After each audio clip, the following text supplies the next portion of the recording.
مولانا محمد وعلى آل سيدنا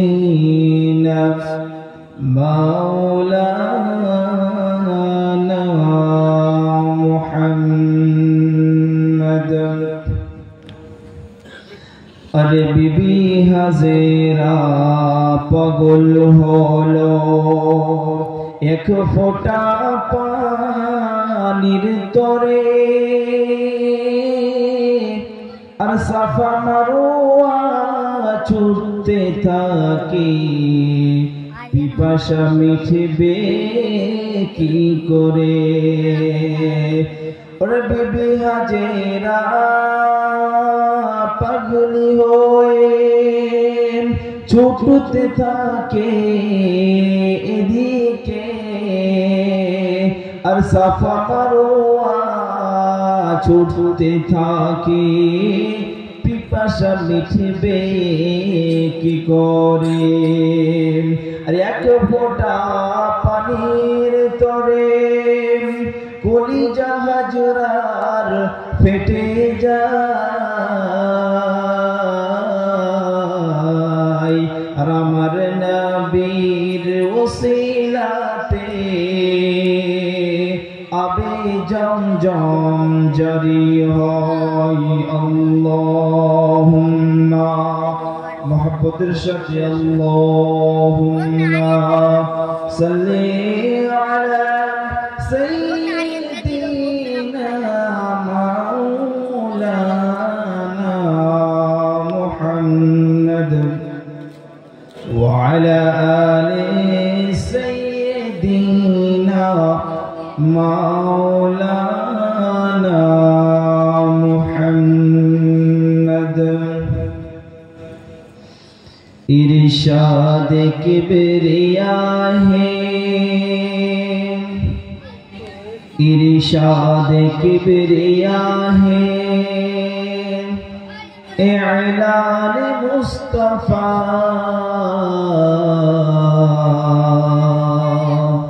وتعز من تشاء وتذل من تشاء इरशाद किबरिया है इलान मुस्तफा وتعز من تشاء وتذل من تشاء এক খোদাকে মানতে হবে ওগো এক খোদাকে মানতে হবে যখন বলেছেন মুস্তাফা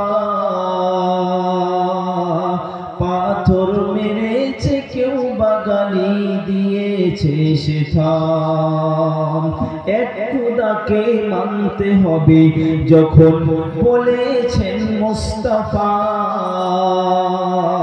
আর পাথর মেরেছে কেউ বা গালি দিয়েছে সেটা তবু হাসতে হাসতে করেন নবী এ উম্মতের তরে দোয়া وتعز من تشاء وتذل من تشاء ফেরাউনকে ডুবাইয়া মারিল যে নীল নদীতে ফেরাউনকে ডুবাইয়া মারিল যে নীল নদীতে আর मूसाके पार करिए दिल अपन कुदरते फिराउन के डुबाइया मारिलो जे नील नदीते और मूसाके पार करिए दिल अपन कुदरते पानी के बोलिलो खुदा पानी के बोलिलो खुदा अपन पथे जा وتعز من تشاء وتذل من تشاء इरशाद किबरिया है इरशाद किबरिया है इलान मुस्तफा وتعز من تشاء وتذل من تشاء নমরুদ আগুনে ফেলে ইব্রাহিমকে পোড়াতে নমরুদ আগুনে ফেলে ইব্রাহিমকে পোড়াতে আর আগুন ফুলের বাগান তার ইশারাতে সুবহানাল্লাহ নমরুদ আগুনে ফেলে ইব্রাহিমকে পোড়াতে আর আগুন ফুলের বাগান তার ইশারাতে বিশ্ববাসী দেখে বলে বিশ্ববাসী দেখে বলে খোদার দুশমন দেখে যা وتعز من تشاء وتذل من تشاء মোর নবীকে মারার তরে ও মোর নবীকে মারার তরে আবু জেহেল কুয়া খুলিল আর খুলিয়া আবু জেহেল নিজেই পড়িল মোর নবীকে মারার তরে আবু জেহেল কুয়া খুলিল আর খুলিয়া আবু জেহেল নিজেই পড়িল মক্কাবাসী দেখে বলে মক্কাবাসী দেখে বলে খোদার দুশমন দেখে যা وتعز من تشاء وتذل من تشاء আলহামদুলিল্লাহ আলহামদুলিল্লাহ সমস্ত প্রশংসা সেই মহান রব্বুল আলামিনের যে আল্লাহ পাক আমাদেরকে মানব রূপে সৃষ্টি করেছেন যে আল্লাহ পাক আমাদেরকে শুধু মানব রূপে সৃষ্টি করেননি তিনি আমাদের মাথা থেকে নিয়ে আর পা পর্যন্ত লক্ষ লক্ষ কোটি কোটি টাকার পার্টস দিয়ে দুনিয়াতে যতগুলো সৃষ্টি তৈরি করেছেন সমস্ত সৃষ্টি আল্লাহ পাক আমাকে আপনাকে শ্রেষ্ঠ করে তৈরি করেছেন এর জন্য সেই আল্লাহ রাব্বুল আলামিনের শেখানো বাক্যে আমরা কালিমাতুশ শুকর আদায় করি আমরা সবাই বলি আলহামদুলিল্লাহ তারপরে জানাই যে রসুলকে সৃষ্টি না করলে আমার আপনার কাউকে সৃষ্টি করতেন না যিনি দণ্ডায়মান হলে যে রসুল দণ্ডায়মান হলে আসমান গর্ববোধ করত যিনি বসলে ধরনী আনন্দ উপলব্ধি করে যিনি হাসলে জান্নাত সৌন্দর্যতা লাভ করে যিনি কাঁদলে সেই জাহান্নাম ভয় পায় যার মুখের উজ্জ্বলতায় দিন আলো ফিরে পাই যার চুলের কৃষ্ণতায় রাতের অন্ধকার হার মেনে যায় সেই রাসূলের প্রতি হাসান বিন সাবিত রাদিয়াল্লাহু তাআলা আনহু একটি কবিতা আবৃত্তি করেছিলেন আহসানু মিনকা লাম তারকাত আইনি আহসানু মিনকা লাম তারকাত আইনি আজমালু মিনকা লাম তালিদিন নিসা খুলিকতা মুবাররাআন মিন কুল্লি আইবিন কাআন্নাকা কদ খুলিকতা কামা তাশা হযরত হাসান বিন সাবিত যিনি আরবের কাব্য ছিলেন যিনি বিশিষ্ট লেখক ছিলেন তিনি আরবিতে মাদাহ পড়তেন আরবিতে ঘন্টা কি ঘন্টা শের পড়তেন সেই হাসান বিন সাবিত আল্লাহর রাসূল সাল্লাল্লাহু আলাইহি ওয়াসাল্লামের জীবনী গুণগান গাইতে গাইতে গাইতে গাইতে গাইতে গাইতে এমন এক পর্যায়ে পৌঁছে গেছেন গিয়ে সেখানে বলছেন আহসানু মিনকা লাম তারকাত আইনি আহসানু মিনকা লাম তারকাত আইনি আল্লাহ পাক তোমাকে এমন করে সৃষ্টি করেছেন যে তোমার সেই চোখ আজও পর্যন্ত তোমাকে তোমার থেকে সুন্দর আর কাউকে দেখেনি আহসানু মিনকা লাম তারকাত আইনি আজমালু মিনকা লাম তারিদিন নিসা হাসান বিন সাবিত বলছেন যে কোন মা আজও পর্যন্ত তোমার মতো সন্তান জন্ম দেননি। সম্মানিত হাজিরিন, আল্লাহ রসুলকে আল্লাহ রাব্বুল আলামিন কেমন করে সৃষ্টি করেছিলেন? আল্লাহ রসুল সাল্লাল্লাহু আলাইহি ওয়াসাল্লামকে সৃষ্টি করেছিলেন। আমরা জানি যে সমস্ত আমার ভাইরা শিক্ষিত আছে, জাজ ব্যারিস্টার শিক্ষিত ব্যক্তি আছে, জর্জ বার্নার্ড শ একজন হিন্দু লেখক, সে তার কিতাবের মধ্যে ইংরেজিতে লিখেছে, সে হিন্দু একজন লেখক ছিলেন, কিন্তু আল্লাহ রসুল সাল্লাল্লাহু আলাইহি ওয়াসাল্লামের জীবনী যখন সে পড়েছে, পড়ার পরে সে এক জায়গায় লিখছে, I believe if a man like Muhammad were to assume the dictatorship of modern world, he would succeed in solving its problem in a way that would bring its much needs peace and happiness. অর্থাৎ সেই George Bernard Shaw বলছে, আমি বিশ্বাস করি এই মুহাম্মাদের মতো মানুষ যদি এই আধুনিক যুগে একনায়ত্ব গ্রহণ করতেন, এই মুহাম্মাদের মতো মানুষ যদি এই আধুনিক যুগের একনায়ত্ব গ্রহণ করতেন, তাহলে পৃথিবীর জটিল সমস্যা সব তিনি সমাধান করে দিতেন। সুবহানাল্লাহ, আর জোরে বলি সুবহানাল্লাহ। সম্মানিত হাজিরিন, আজকে না, কালকে না, আজ থেকে 1650 বছর পূর্বে আমার হাবিব আপনার রসুল মুহাম্মদ আরবি সাল্লাল্লাহু আলাইহি ওয়াসাল্লাম এসেছিলেন। আর আজকেকার বৈজ্ঞানিক তার জীবনী পড়ে তার নামে শের লিখছে, আই বিলিভ, আমি বিশ্বাস করি, if a man like Muhammad were to assume the dictatorship of modern, সে লিখছে মুহাম্মদের মতো মানুষ যদি এই আধুনিক যুগের একনায়ত্ব গ্রহণ করতেন, তাহলে পৃথিবীর যত কঠিন থেকে কঠিন সমস্যা আছে সমস্ত সমস্যার তিনি সমাধান করে দিতেন।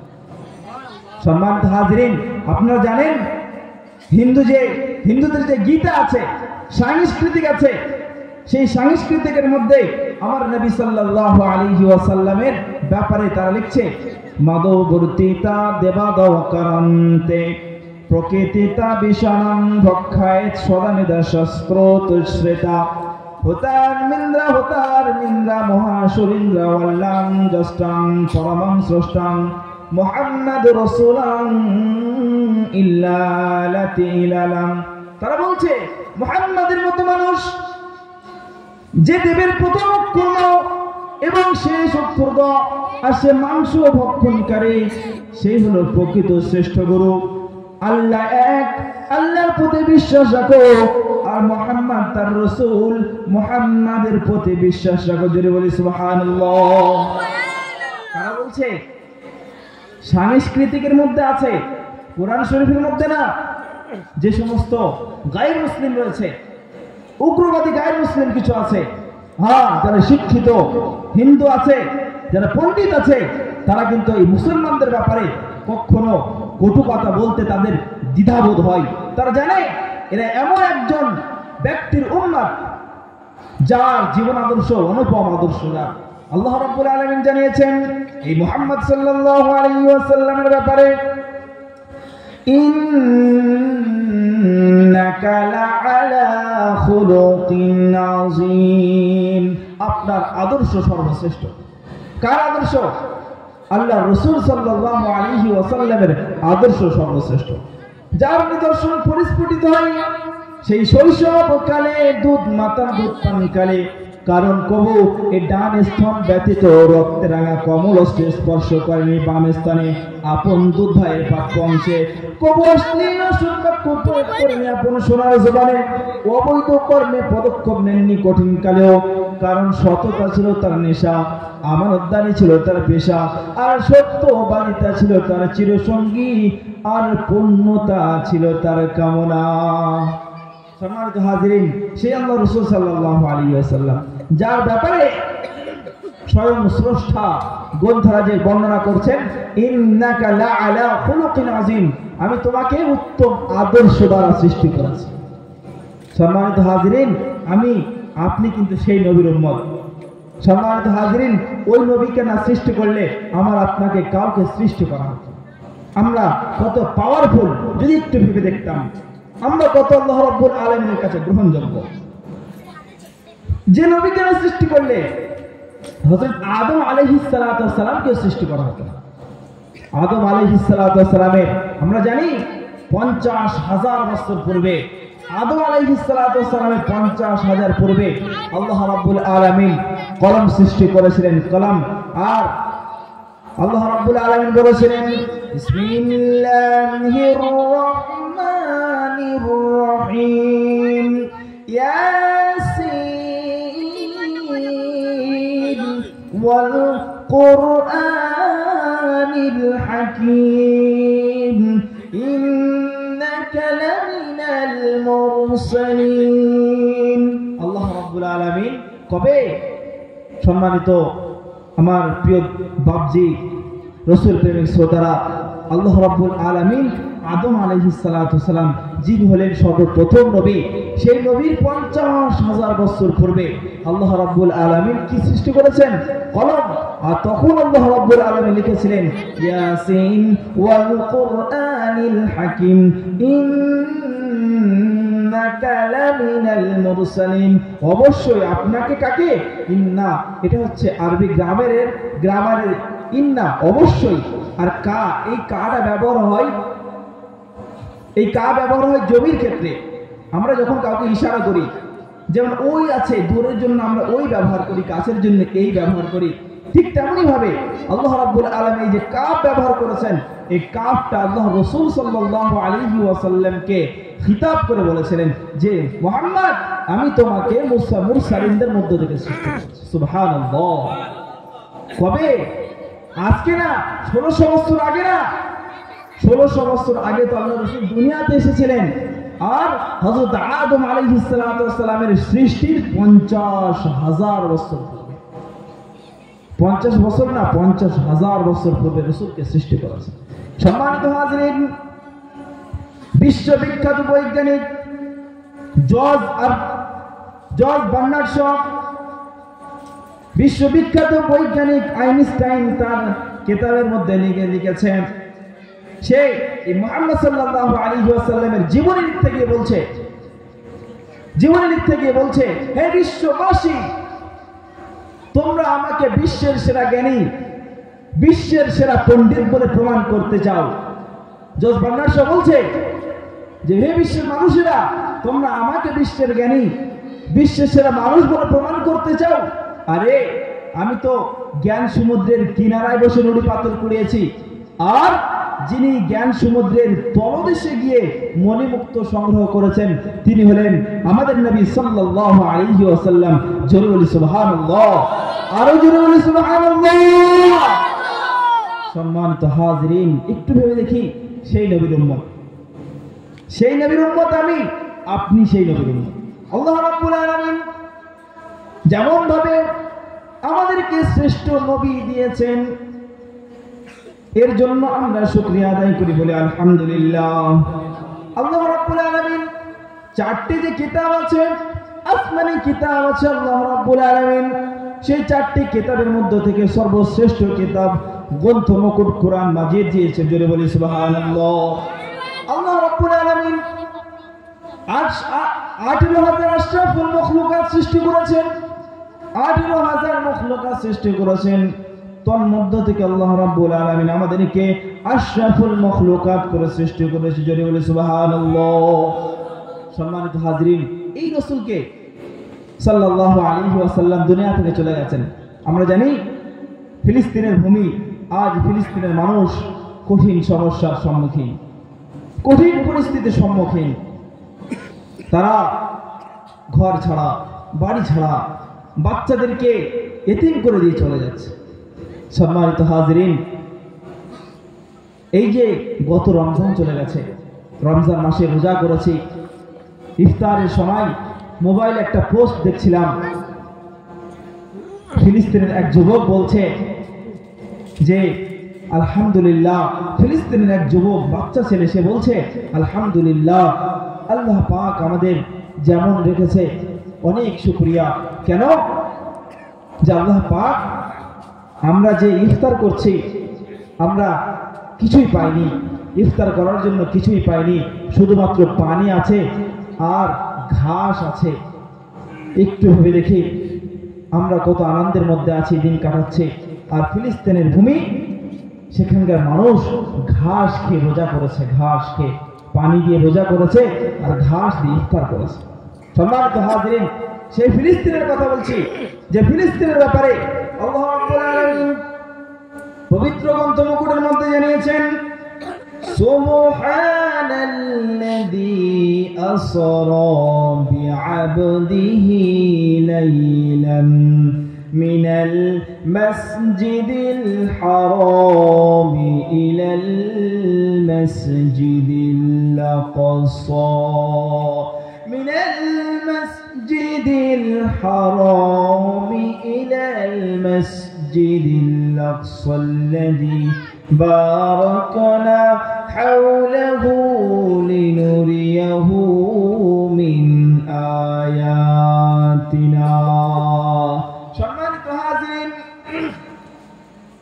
ফিলিস্তিনের ভূমিতে আমাদের মতো একজন উম্মত, শেষ নবীর উম্মত আর এবং ঈসা আলাইহিস সালাতু ওয়াস সালামের উম্মত, দুইটা উম্মতের মধ্যে ঝগড়া বেঁধে গেছে। একজন ঈসা আলাইহিস সালাতু ওয়াস সালামকে অনুসরণ করে আর একজন আমাদের নবী সাল্লাল্লাহু আলাইহি সাল্লামকে অনুসরণ করে। এইরকম দুইজন ব্যক্তির ঝগড়া বেঁধে গেছে। ঈসা আলাইহিস সালাতু ওয়াস সালামের উম্মত বলছে আমার নবী শ্রেষ্ঠ, উত্তম। এদিকে আমাদের নবী সাল্লাল্লাহু আলাইহি ওয়াসাল্লামের উম্মত বলছেন আমাদের নবী উত্তম। উভয়ের মধ্যে ঝগড়া বেঁধে গেছে।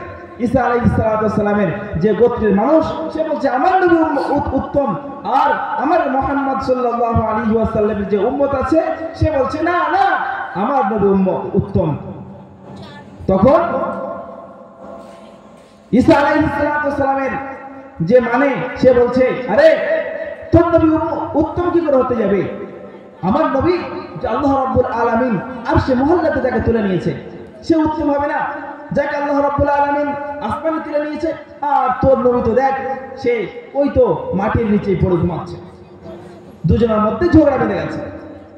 এই ঘটনাটা শোনার একটাই উদ্দেশ্য, মুহতারাম হাজিরিন, আমার জওয়ান যুবক, বৃদ্ধা, আব্বাজিরা, রাসূল প্রেমিক শ্রোতারা, যে আমাদেরকে আল্লাহ রাব্বুল আলামিন কতটা উত্তম করে সৃষ্টি করেছেন।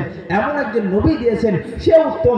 এমন একজন কিতাব দিয়েছেন, সেই কিতাব উত্তম। আল্লাহ রাব্বুল আলামিন আমাদের প্রত্যেকটা জিনিস উত্তম করে, শ্রেষ্ঠ করে আমাদেরকে দুনিয়াতে পাঠিয়েছেন। শুধু দুনিয়াতে শ্রেষ্ঠ না, যখন আমরা দুনিয়া থেকে চলে যাব, সর্বপ্রথম কিন্তু আল্লাহ রাব্বুল আলামিন আমাদেরকে হিসাব নেবেন, তারপরে অন্যান্য নবীর হিসাব, অন্যান্য নবীর উম্মতদের হিসাব। তাহলে আমরা ইহ জগতে উত্তম এবং পরজগতে উত্তম। তো যে ঘটনার দিকে আমি দৃষ্টি নিক্ষেপ করছিলাম, দুইজন ঈসা আলাইহিস সালাতু ওয়াস সালামের উম্মত এবং আমার নবীর উম্মতের মধ্যে ঝগড়া বেঁধে গেছে। ঈসা আলাইহিস সালাতু ওয়াস সালামের উম্মত বলছে আমার নবী উম্মত, কেননা আমার নবীকে আল্লাহ রাব্বুল আলামিন আরশে মুহাল্লাতে তুলে নিয়েছে, আর তোমার নবীকে আল্লাহ রাব্বুল আলামিন দুনিয়াতে দাফন করে দিয়েছে। সম্মানিত হাজিরিন, জওয়ান যুবক ভাইরা আমার, তখন আমার নবীর উম্মত বলছে আমার নবী উত্তম। কেন? যে আমার নবীকে আল্লাহ রাব্বুল আলামিন 23 বছর নবুয়ত দেওয়ার পরে, এই 23 বছরের মধ্যে আমার নবীকে আল্লাহ রাব্বুল আলামিন এই দুনিয়াতে ভ্রমণ করে আরশে মুহাল্লা পাড়ি দিয়েছে। জোরে বলি সুবহানাল্লাহ। আমার নবীকে আল্লাহ রাব্বুল আলামিন 23 বছর নবুয়ত দিয়ে আরশ মুহাল্লা ভ্রমণ করিয়েছে। আমার নবী উত্তম না, তোমার নবী উত্তম না। ঈসা আলাইহিস সালাতু ওয়াস সালাম তখন বলছেন, দেখ আমার নবী উত্তম, কারণ যে আমার নবীকে আল্লাহ রাব্বুল আলামিন তার নিজ কুদরতে সৃষ্টি করেছেন, আর তোমার নবী যে মুহাম্মদ, তাকে তো পিতামাতার ঔরস থেকে সৃষ্টি করেছেন। আর আমার নবী হযরতে ঈসা আলাইহিস সালাতু ওয়াস সালামকে আল্লাহ রাব্বুল আলামিন স্বয়ং তার কুদরত দিয়ে সৃষ্টি করেছেন। আর তোমার নবী হযরত মুহাম্মদ সাল্লাল্লাহু আলাইহি ওয়াসাল্লামকে আল্লাহ রাব্বুল আলামিন পিতা মাতার ঔরস থেকে সৃষ্টি করেছেন। তখন আমার নবীর উম্মত বলছে ঠিক আছে, তোর নবীকে আল্লাহ রাব্বুল আলামিন হলো অর্থাৎ ঈসা আলাইহিস সালামকে যে আল্লাহ রাব্বুল আলামিনের কুদরতের সৃষ্টি করেছেন, বিনা পিতাতে বিনা বাপে ঈসা আলাইহিস সালাম দুনিয়াতে এসেছে, ঠিক আছে। আমার নবী পিতা মাতার ঔরস থেকে এসেছে, এটা ঠিক। তবে একটা কথা শোন, আমার নবীকে না সৃষ্টি করলে এই ঈসা তোর নবীকেও সৃষ্টি করতো না। যখন এই কথা বলল তখন ঈসা আলাইহিস সালামকে যে মানে সে বলছে এটাও তো ঠিক। তখন বকবক খুশি, আমাদের নবীর যে উম্মত সে বকবক খুশি যে দুটোতে আমি দুটো জিতে গেছি। একটা তো আমার রাসূল সাল্লাল্লাহু আলাইহি ওয়াসাল্লামকে আল্লাহ রাব্বুল আলামিন 63 বছর জীবন আদর্শে আল্লাহ রাব্বুল আলামিন এই সাত আসমান ভ্রমণ করিয়ে লৌহ কলম, আরশ কলম, জান্নাত জাহান্নাম সব কিছু ভ্রমণ করিয়ে এক রাতের মধ্যে আবার ফিরিয়ে দিয়েছে। আমার নবী উত্তম। আর দ্বিতীয় উত্তম এই জন্য যে ঈসা আমার নবীকে মুহাম্মদকে না সৃষ্টি করলে ঈসাকেও সৃষ্টি করা হতো না। সম্মানিত হাজিরিন, তখন আমার নবী যে উম্মত সে বলছে আমি দুটোতে জিতে গেছি। তৃতীয় নম্বর কোশ্চেন হচ্ছে যে ঈসা আলাইহিস সালামের যে ব্যক্তি মানে সে বলছে দেখ দেখ আমার নবী ঈসা সে তো মরা মানুষকে জীবিত করতে পারতো, কই তোর নবী কি মরা মানুষ জীবিত কখনো করেছে? এমতো অবস্থায় তখন আমার নবীর যে উম্মত ছিল সে হতভম্ব হয়ে গেছে। সত্যি তো তাই, আমার নবী কখনো মরা মানুষকে জিন্দা করেছে এটা তো আমি জানি না। সম্মানিত হাজিরিন, আমার নবীর উম্মত সঙ্গে সঙ্গে সিজদায় পড়ে গেছে। সিজদায় পড়ে আল্লাহ রাব্বুল আলামিনের কাছে হাত খানা তুলে কান্না করছে, আয় আল্লাহ, আমি আমার নবীর ব্যাপারে ঈসা আলাইহিস সালামের উম্মতের সঙ্গে তর্ক বিতর্ক করে আমি দুটো পয়েন্টে জিতে গেছি। তৃতীয় নম্বর পয়েন্ট সে বলেছে যে ঈসা আলাইহিস সালাম তো মরা মানুষকে জিন্দা করত, কিন্তু তোর নবী মরা মানুষকে জিন্দা করত, এর প্রমাণ দে। আমার নবী মরা মানুষকে জিন্দা করত, এ আল্লাহ আমার জানা নেই, তুমি কোন রাস্তা খুলে দাও। সম্মানিত হাজিরিন, এদিকে বাগদাদের জমিনে পিরানে পীর আব্দুল কাদের জিলানী রাহমাতুল্লাহ আলাইহি আসরের নামাজ পড়বেন বলে ওযু বানাচ্ছে, আর মদিনাওয়ালার টেলিফোন, আব্দুল কাদের যাও, একজন বান্দা সে পেরেশানিতে পড়েছে, যাও তাকে তুমি সহায় হও, তাকে হেফাজত করো, তাকে হেল্প করো। এদিকে ফিলিস্তিনের মাটিতে সে সিজদারত হয়ে আছে, আর বাগদাদ কত দূরে, শত শত মাইল দূরে বাগদাদ, সেখানে আল্লাহ রাব্বুল আলামিন ইলকা করে দিয়েছে আব্দুল কাদেরকে, আব্দুল কাদের যাও ফিলিস্তিনের মাটিতে আমার এক বান্দা সে সিজদারত অবস্থায় শুয়ে আছে, যাও তাকে গিয়ে হেল্প করো, সাহায্য করো। সম্মানিত হাজিরিন, হযরতে পিরানে পীর আব্দুল কাদের জিলানী রাহমাতুল্লাহ আলাইহি ওযু বানিয়েছে। ওযু বানানোর পরে আল্লাহ রাব্বুল আলামিনের হুকুমে সে বাগদাদ থেকে ফিলিস্তিনের মাটিতে চলে এসেছে। কি করে এসেছে? আল্লাহ রাব্বুল আলামিন নিয়ে আসার মালিক। হাওয়াতে তার কেরামত ছিল। পিরানে পীর আব্দুল কাদের জিলানী রাহমাতুল্লাহ আলাইহি সেই কেরামতের দ্বারা সেই বাগদাদ শত শত মাইল থেকে নিয়ে সেকেন্ডের মধ্যে, কিছুক্ষণের মধ্যে আল্লাহ রাব্বুল আলামিন ফিলিস্তিনের মাটিতে পৌঁছে দিয়েছে। পিরানে পীর আব্দুল কাদের জিলানী ফিলিস্তিনের মাটিতে পৌঁছে যাওয়ার পরে বলছে, কি ব্যাপার, তুমি কান্না করছো কেন আর তুমি হাসছো কেন? ঈসা আলাইহিস সালামের উম্মত সে হাসছে, হাসাহাসি করছে, আর আমাদের নবী সাল্লাল্লাহু আলাইহি ওয়াসাল্লামের উম্মত সে কান্না করে সিজদারত অবস্থায় পড়ে আছে। আব্দুল কাদের জিজ্ঞাসা করছে, তুমি কান্না করছো কেন? তখন সেই ব্যক্তি আমার নবীর উম্মত বলছে, দেখো না, আমি এই ব্যক্তি ঈসা আলাইহিস সালামের উম্মতের কাছে তিনটে পয়েন্টের মধ্যে, তিনটে প্রশ্নের মধ্যে দুটো পয়েন্টে জিতে গেছি, দুটো প্রশ্নে জিতে গেছি, আর তৃতীয় নম্বর প্রশ্ন আমি আর এর অ্যান্সার দিতে পারছি না, সুতরাং তুমি সহায় করো। তখন আব্দুল কাদের জিলানী রাহমাতুল্লাহ আলাইহি বলছেন, কি বলছে যে কি ব্যাপার, কোশ্চেন কি কোশ্চেন ছিল? তখন এই ব্যক্তি ঈসা আলাইহিস সালামের উম্মত বলছে, এই যাও যাও, তুমি এতে না কেন করাতে আসছো, তুমি যাও। তখন পিরানে পীর আব্দুল কাদের জিলানী রাহমাতুল্লাহ আলাইহি বলছেন, ওয়েট করো, ব্যাপারটা তো আমাকে একটু শুনতে দাও।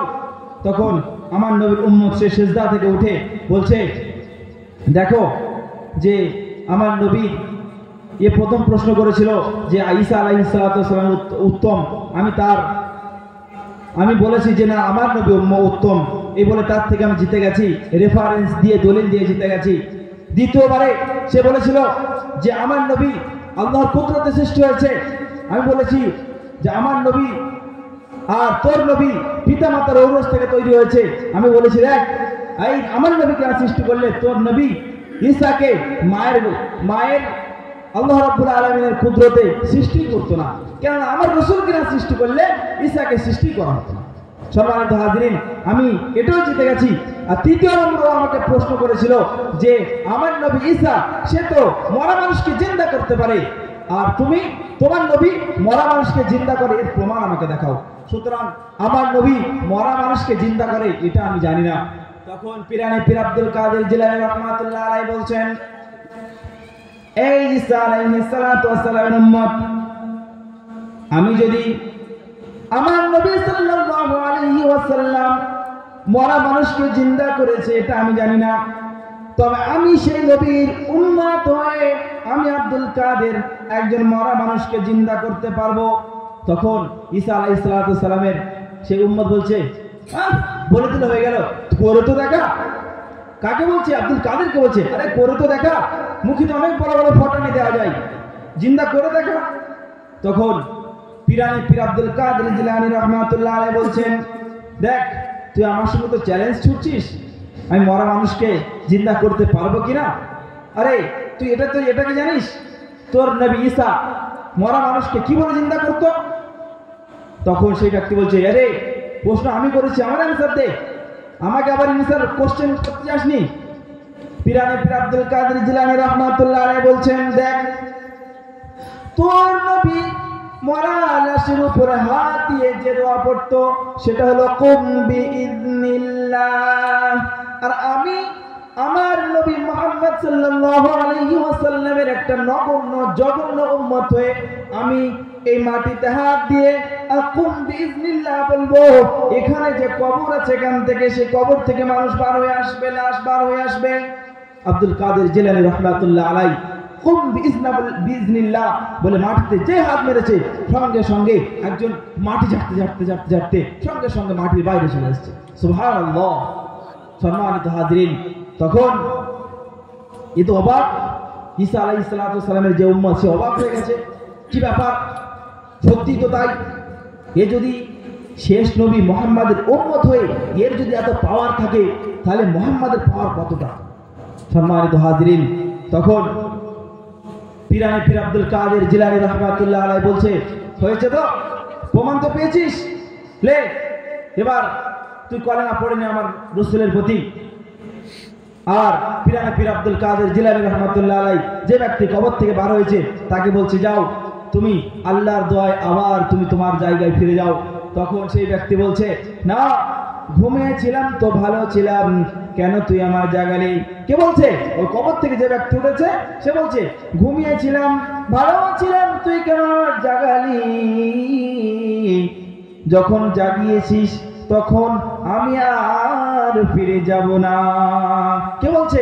কবর থেকে যে ব্যক্তি উঠেছে লাশ, সে লাশের মুখ আল্লাহ রাব্বুল আলামিন খুলে দিয়েছেন। লাশ বলছে যে মরে ঘুমিয়েছিলাম, ভালোই ছিলাম, আবার কেন জাগালি?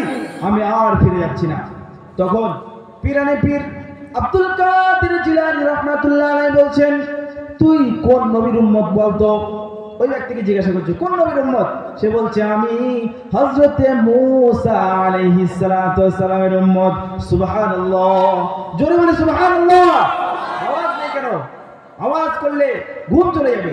সম্মানিত হাজিরিন, আমার নবীর পাওয়ার কত, আর আমি আমার নবীর উম্মত, আপনি সেই নবীর উম্মত, আপনার পাওয়ার কত, আপনার সম্মান কত, একটু আজ শুনে নেন।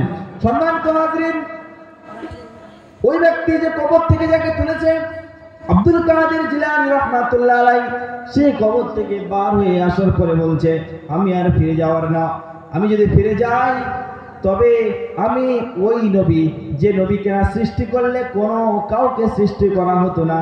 সে নবী কে নবী? কোন নবী সেটা? আমাদের নবী।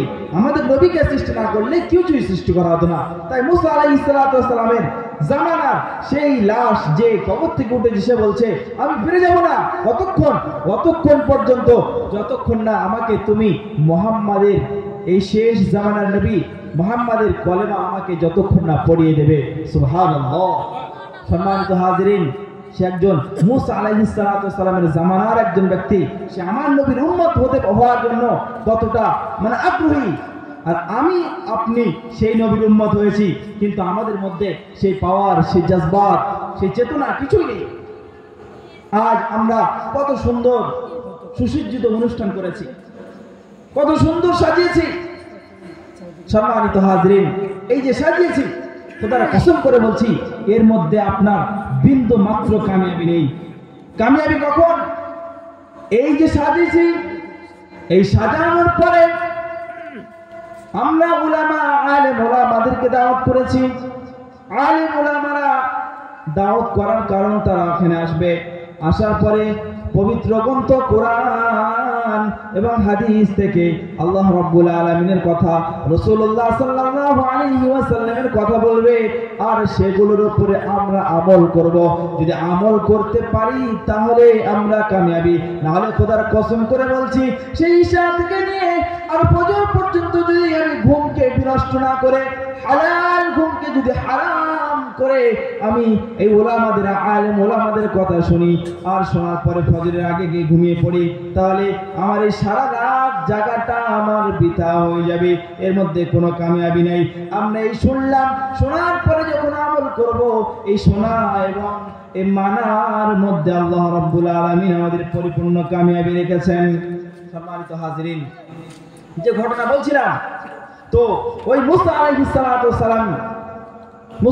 সালামের উম্মত, সে যে তাকে যখন আব্দুল কাদের কালিমা পড়ে দিয়ে সে আবার তার নিজের জায়গায় চলে গেছে, তখন ঈসা আলাইহিস সালামকে যে মানে তার উম্মতকে বলছেন, নে এবার তুই কালিমা পড়ে নে, এতক্ষণ তো অনেক দেখাচ্ছিলিস, পারবি না করছিলিস, এখন নে তুই কালিমা পড়ে নে। তখন ও বলছে না, আমি কালিমা পড়বো না। কেন? এত কিছু দেখালাম, তারপরেও কালিমা পড়বি না? বলছে না। কেন? না হযরত, আপনি চলুন, আমার বাড়িতে চলুন, আমি একা কালিমা পড়বো না, আমার সব পরিবারের সবাইকে তুমি কালিমা পড়ে মুহাম্মাদের উম্মত হিসাবে গ্রহণ করে নাও। জোরে বলি সুবহানাল্লাহ। সম্মানিত হাজিরিন, একটু চিন্তা করে দেখি, আমি কিন্তু আপনি সেই নবীর উম্মত। আমাদের কথা হবে এক নম্বর। ক নম্বর? আমাদের কথা হবে এক নম্বর, যে আমরা থার্ড পার্সন মানুষ হলে হবে না। আমরা যা বলবো সত্য বলবো, না হলে ওই গত নির্বাচনে মসজিদের ভিতরে ওই টিএমসি পার্টির লোকেরা এসে বলছে, নে 2000 টাকা ধর, আর কিন্তু এবারে নির্বাচনে যেন অন্য কোনো খামে বা কাস্তে হাতুড়ি কোথায় দিস না, খেয়াল থাকে যেন। এই বলে টিএমসির টাকা 2000 টাকা দিয়ে চলে গেছে। আর ওই ব্যক্তি মসজিদ থেকে যখন বার হয়েছে, তখন খাম চিহ্নের যে নির্বাচনে যে ব্যক্তি আছে, সে 5000 টাকা হাতে ধরিয়ে দিয়ে বলছে, নে খাম চিহ্ন ছাড়া অন্য কোথায় ভোট যেন না দিস। তখন বলছে, খোদার কসম করে বলছি এই খাম চিহ্নই আমি ভোট দেবো। যখন একটুখানি দূরে আবার গিয়েছে, যাওয়ার পরে কাস্তে হাতুড়ি সে 10,000 টাকা নিয়ে বলছে, দেখ এবারে কিন্তু ভোটটা না দিস। বলছে, খোদার কসম করে বলছি আমি ভোট তোকে দেব। দেখো, কয়েক ঘন্টার মধ্যে, কয়েক সেকেন্ড, কয়েক মিনিটের মধ্যে কথাকে বেঁচেই দিল। 3 রকম কথা। সুতরাং আমাদের কথা, আমরা মুহাম্মাদের উম্মত, শ্রেষ্ঠ নবী মুহাম্মদ আরবি সাল্লাল্লাহু আলাইহি ওয়াসাল্লামের উম্মত। যেমন ভাবে আল্লাহ রাব্বুল আলামিন আমাদের সমস্ত দিক দিয়ে উন্নত করেছে, উত্তম করেছে, শ্রেষ্ঠ নবী দিয়েছে, শ্রেষ্ঠ কিতাব দিয়েছে, শ্রেষ্ঠ মখলুক হিসাবে তৈরি করেছে। সুতরাং আমাদের আখলাক, আমাদের চরিত্র, আমাদের কথাবার্তাও কিন্তু আমাদের সেই 1 নম্বর হতে হবে। আমাদের সবকিছু 1 নম্বর হতে হবে। সম্মানিত হাজিরিন, আল্লাহ রাব্বুল আলামিন আমাদেরকে অতি উত্তম রূপে সৃষ্টি করেছে। যে সমস্ত আমার ভাইয়েরা এখানে বসে আছে, দেখুন আমি এক্ষুনি বললাম যে আমাদের কথা 1 নম্বর হতে হবে। আর এত সুন্দর মাহফিলকে সাজিয়ে এর মধ্যে কামিয়াবি নেই। কামিয়াবি হচ্ছে, সম্পূর্ণ কামিয়াবি হচ্ছে শুনলাম এবং মানলাম। শোনার এবং মানার মধ্যে কামিয়াবি রয়েছে, কামিয়াবি শুধু শোনার মধ্যেই নেই। সম্মানিত হাজিরিন, অনেক ব্যক্তি এমন আছে সারা রাত ধরে বয়ান শোনে, আর চলে যাওয়ার সময় যখন এখান থেকে চলে যায়, তখন কাপড় ঝেড়ে দিয়ে চলে যায়। তার কারণ কি জানেন? তারা পরে বলবে যে আরে যেখানে শুনেছিলাম সেখানে রেখে দিয়ে চলে এসেছি, যেখানে শুনেছিলাম সেখানে রেখে দিয়ে চলে এসেছি। দেখুন একটা ঘটনা বললে বুঝতে পারবেন। যেমন বজবজ নদী আছে, অত দূরে যাচ্ছে না, যেমন আপনাদের পাশে একটা নদী আছে, আমি সেই নদীতে জোয়ার ভাটা খেলা হয়, জোয়ার ভাটা খেলা হয়।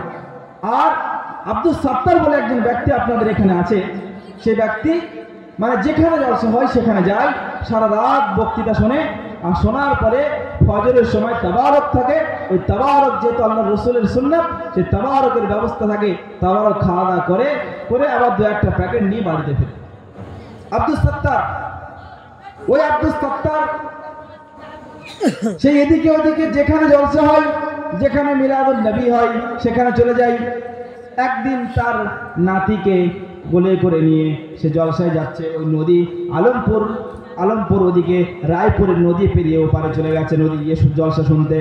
সারা রাত জলসা শুনেছে, শোনার পরে যখন বাড়ি ফিরবে ফজরের সময় তাবারক দিয়ে দিয়েছে, তাবারক সেখানে যতটুকু খাওয়া দাওয়া করেছে, আবার কিছু সংখ্যক তাবারক নিয়ে বাড়ি ফিরছে। এমতো অবস্থায় ওই যে রায়পুরের ওখানে যে নদী আছে, নদীতে তখন ভাটা ছিল, আস্তে আস্তে জোয়ার উঠছে, জোয়ার। সম্মানিত হাজরিন, তখন নাতিকে কাঁধের উপরে বসিয়ে নিয়ে আর লুঙ্গি যেটা পড়েছিল তুলতে তুলতে অল্প অল্প করে তুলতে নদী পেরিয়ে আসছে। আর যত এই মাঝখানের দিকে আসছে তত পানি বাড়তে থেকেছে, আর ওই আব্দুল সাত্তার লুঙ্গি তত উপরে তুলতে চলেছে। যখন পানি অনেকটা বেড়ে গেছে, আব্দুল সাত্তার পুরো লুঙ্গি উপরে তুলে নিয়েছে, কোমরের সাথে বেঁধে নিয়েছে। তখন তার নাতি আব্দুল সাত্তারকে বলছে, দাদু, ও আমার দাদু, তুমি যে আজকে বয়ান শুনতে গেলে, আর ওই বক্তা সাহেব সে বলছিল যে ছেলেদের 3টি দায়মি ফরজ আছে। ছেলেদের কটা দায়মি ফরজ গো? আমার চাচারা, সম্মানিত আমার মুসাল্লিয়ান কিরাম, গুরুজনেরা, ছেলেদের 3টে দায়মি ফরজ আছে। কটা দায়মি ফরজ আছে? 3টি দায়মি ফরজ আছে। দায়মি ফরজ কাকে বলে? যে 24 ঘন্টা ওই 3টে ফরজ কিন্তু মেনে চলতে হবে। 24 ঘন্টা 5 ওয়াক্ত, 24 ঘন্টায় তো আল্লাহ রাব্বুল আলামিন 5 ওয়াক্ত নামাজ ফরজ করেছেন, কিন্তু দায়মি ফরজ আপনার উপরে যেটা আছে সেটা তোমার 24 ঘন্টা, 24 আওয়ার্স, 24 ঘন্টা তোমাকে ওই ফরজ। মেয়েদের যেমন 5টা দায়মি ফরজ আছে আর ছেলেদের 3টে দায়মি ফরজ আছে, এগুলো অবশ্যক মানতে হবে, না মানলে আপনি গুনাহগার হবেন। সম্মানিত হাজরিন, একটু লক্ষ্য রাখি এদিকে লক্ষ্য রাখি। যখন এই আব্দুল সাত্তার এই রায়পুর নদী পেরিয়ে ওপারে গিয়েছে জলসা শুনতে, আর জলসা শোনার সময় বক্তা সাহেব বলেছে যে ছেলেদের দায়মি ফরজ 3টে। 1 নম্বর হচ্ছে ঈমান অবস্থায় থাকা, 1 নম্বর ঈমান অবস্থায় থাকা, আর 2 নম্বর পর্দার সাথে। ছেলেদের পর্দা কোথা থেকে কত দূর পর্যন্ত? নাভির উপর থেকে নিয়ে আর হাঁটুর নিচে পর্যন্ত, এটা হলো 2য় ফরজ। সম্মানিত হাজরিন, আমি আপনাদেরকে এখনই জিজ্ঞাসা করব, সুতরাং ধ্যানটা এদিকে রাখুন। ছেলেদের দায়মি ফরজ হচ্ছে 3টে। সর্বপ্রথম হচ্ছে ঈমান অবস্থায় থাকা, ঈমান যে আল্লাহর উপরে তাওয়াক্কুল আলাল্লাহ, আল্লাহর উপরে বিশ্বাস রাখতে হবে। আর 2য় হচ্ছে পর্দার সাথে থাকতে হবে। ছেলেদের পর্দা হাঁটুর মানে নাভির উপর থেকে নিয়ে আর হাঁটুর নিচে পর্যন্ত। আর 3য় নম্বর হচ্ছে যে তার যে মা আছে, বোন আছে, যে তার যে সন্তান আছে, তাদেরকে পর্দার সাথে রাখা। এই 3টে হলো ছেলেদের দায়মি ফরজ। ছেলেদের দায়মি ফরজ কটা গো? আমার ভাইরা, সম্মানিত ভাইরা, ছেলেদের দায়মি ফরজ হচ্ছে 3টে। এই 3টে ফরজ যদি আমি অমান্য করি, তাহলে আল্লাহ রাব্বুল আলামিন আমাদের জন্য কঠিন শাস্তি কিন্তু সাজিয়ে রেখেছে। সম্মানিত হাজরিন, তো আব্দুল সাত্তার যখন ওখানে শুনেছে, বক্তা সাহেব বলেছে যে ছেলেদের দায়মি ফরজ 3টে। 1 নম্বর হচ্ছে আল্লাহর উপরে সর্ব অবস্থায় বিশ্বাস রাখা, 2য় নম্বর হচ্ছে নাভির উপর থেকে নিয়ে আর হাঁটুর নিচে পর্যন্ত সর্ব অবস্থায় ঢেকে রাখা, আর 3য় নম্বর হচ্ছে তার স্বীয় পিতা মাতা, ভাই বোন, সন্তানদেরকে পর্দার সাথে ঘোরাফেরা করা। তার সন্তানদের পিতা মাতাদেরকে কি করা? পর্দা অবস্থা রাখা। সম্মানিত হাজরিন, এখন ওই আব্দুল সাত্তার তার সন্তান, তার যে নাতি ছিল, কাঁধে করে নিয়ে আর নদী পেরিয়ে আসছে। এমন তো অবস্থায় ভাটা জোয়ার শুরু হয়ে গেছে, পানি যত উপরে উঠছে তত ওই সাত্তার কি করছে, সাত্তার লুঙ্গিটা আরো উপরে তুলে নিচ্ছে। তখন তার নাতি বলছে, ও আমার দাদু, ওই বক্তা সাহেব বললেন যে হাঁটুর নিচে সব অবস্থায় কাপড় রাখতে হবে, আর তুমি কেন কাপড় হাঁটুর উপরে তুলছো? তখন সাত্তার কি বলছে, দেখ নাতি, আমি সেই তোর মতো অবস্থা থেকে নিয়ে আজও পর্যন্ত আমার বয়স প্রায় 70-75 হয়ে গেছে। আমি 10 বছর থেকে নিয়ে আর 70-75 বছর পর্যন্ত বয়ান শুনছি, বক্তা শুনতে যাই, আর তাবারক খেয়ে বাড়ি ফিরে চলে আসি। তবে যেখানে শুনতে যাই ওই মাগরিব থেকে নিয়ে সেই ফজর পর্যন্ত যা শুনি ওটার সময় আমি সবকিছু ঝেড়ে রেখে দিয়ে চলে আসি। সম্মানিত হাজিরিন, তাই সুতরাং তুইও শুনে রেখে দে, ওই কথা যেখানে শুনবি সেখানে রেখে দিয়ে আসবি, কথাগুলো বাড়িতে ফিরিয়ে আনবি না। তাই আমি আব্দুল সত্তার সমস্ত কথা সেখানে ঝেড়ে রেখে দিয়ে চলে আসছি। সুতরাং সে যে ওখানে যা শুনেছিলাম ওখানে রেখে দিয়েছি, কোনো অসুবিধা নেই।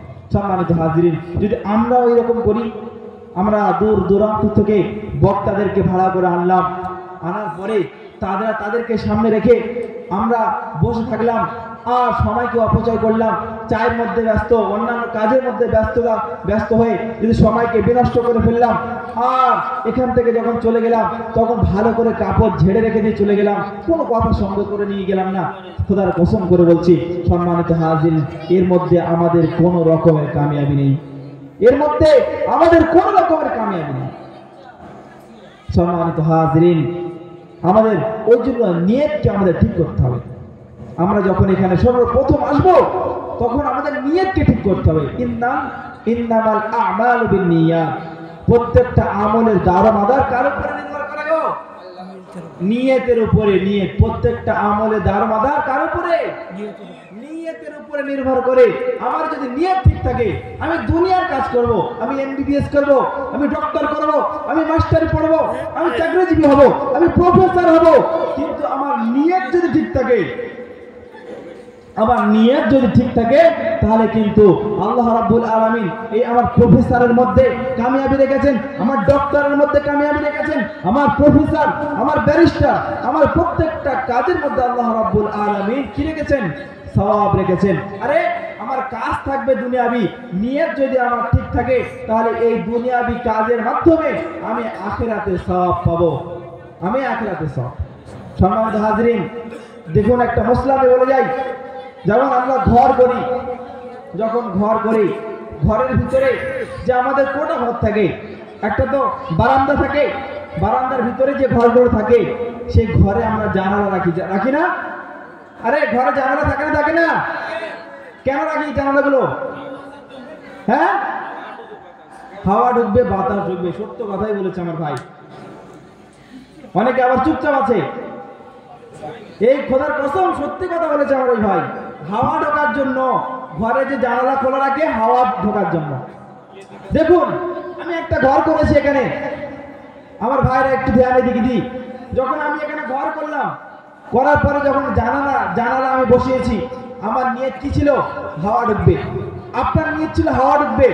আর আপনি যদি এখানে ঘর করেন, আর ঘরের ভিতরে যখন আপনি জানালা করবেন, আপনি নিয়ত করে নেবেন যে আপনি যখন ওখানে ঘর করেছিলেন আর জানালা করেছিলেন আর ভেবেছিলেন যে হাওয়া ঢুকবে, আপনি এই যে নিয়ত করেছিলেন এর মধ্যে কিন্তু আপনার বিন্দু মাত্র সওয়াব হবে না।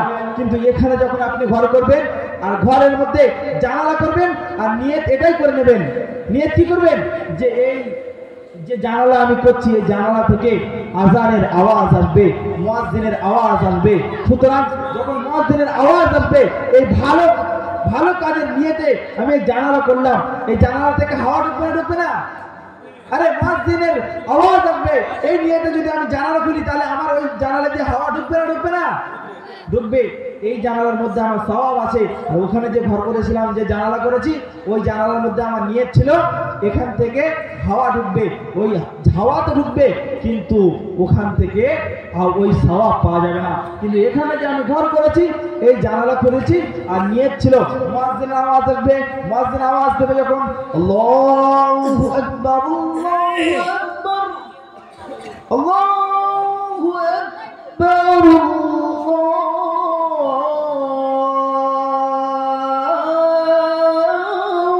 আকবার, যখন मुअज्जिन एरकम आवाज देवे अल्लाहु अकबर, अल्लाह सबसे बड़ा है, अल्लाहु अकबर, अल्लाह सबसे बड़ा है, हय्या अलस सलाह, एसो हय्या अलस सलाह, हय्या अलल फलाह, आओ नमाज की तरफ आओ, आओ कामयाबी की तरफ आओ। যখন এই আওয়াজ আমি শুনতে পারবো, খোদার কসম করে বলছি আপনার এই জানালা খোলার মধ্যে সওয়াব আছে।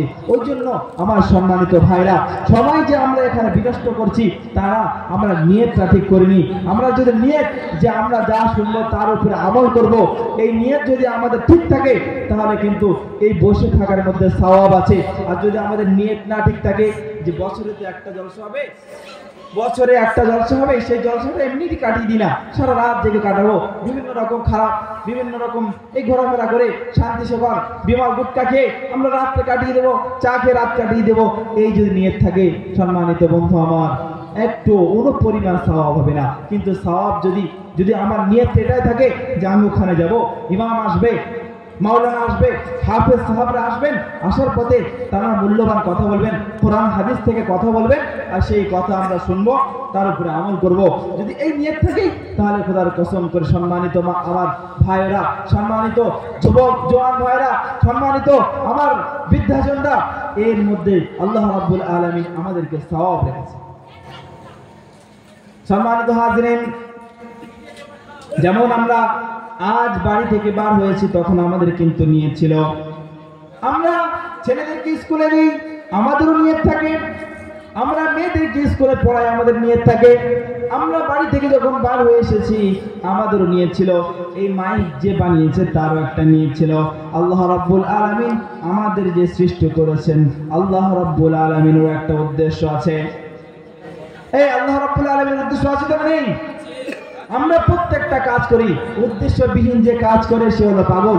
আমরা প্রত্যেকটা কাজ যখন করি তখন আমাদের নিয়ত থাকে। আর আল্লাহ রাব্বুল আলামিন তিনি যে এই আসমান জমিন সব কিছু সৃষ্টি করেছেন তারও অবশ্য একটা নিয়ত আছে। কি নিয়ত আছে? আল্লাহ রাব্বুল আলামিনকে জিজ্ঞাসা করা হলো, আল্লাহ তুমি কেন, তোমার কি উদ্দেশ্য আছে? আমরা যে খাওয়া দাওয়া করি, সন্তানদেরকে স্কুলে পড়াই, তাদেরকে ব্যারিস্টার করার জন্য, মাস্টার ডাক্তার করার জন্য, আমরা যে খাওয়াই আমাদের পেট ভরার জন্য, আমরা যে ঘুমাই আরাম পাওয়ার জন্য। আল্লাহ তোমার কি সৃষ্টি, তুমি আমাদের সৃষ্টি করেছো, তোমার কি উদ্দেশ্য আছে? আল্লাহ রাব্বুল আলামিন জানিয়েছেন, খালাকাতুল জিন্না ওয়াল ইনসা ইল্লা লিয়াবুদুন। আল্লাহ রাব্বুল আলামিন বলছেন, আমি যে তোমাদেরকে সৃষ্টি করেছি আমার উদ্দেশ্য হলো তোমরা আমার ইবাদত করবে, তোমরা আমার ইবাদত করবে। আল্লাহ রাব্বুল আলামিনকে প্রশ্ন করলাম, জিজ্ঞাসা করলাম, আল্লাহ ইবাদত করলাম না কি পাবো? আল্লাহ রাব্বুল আলামিন তখন বলছেন, ফালইয়াবুদু রাব্ব হাযাল বাইতি ওয়া আমানাহুম মিন জু'in ওয়া আমানাহুম মিন খাউফ।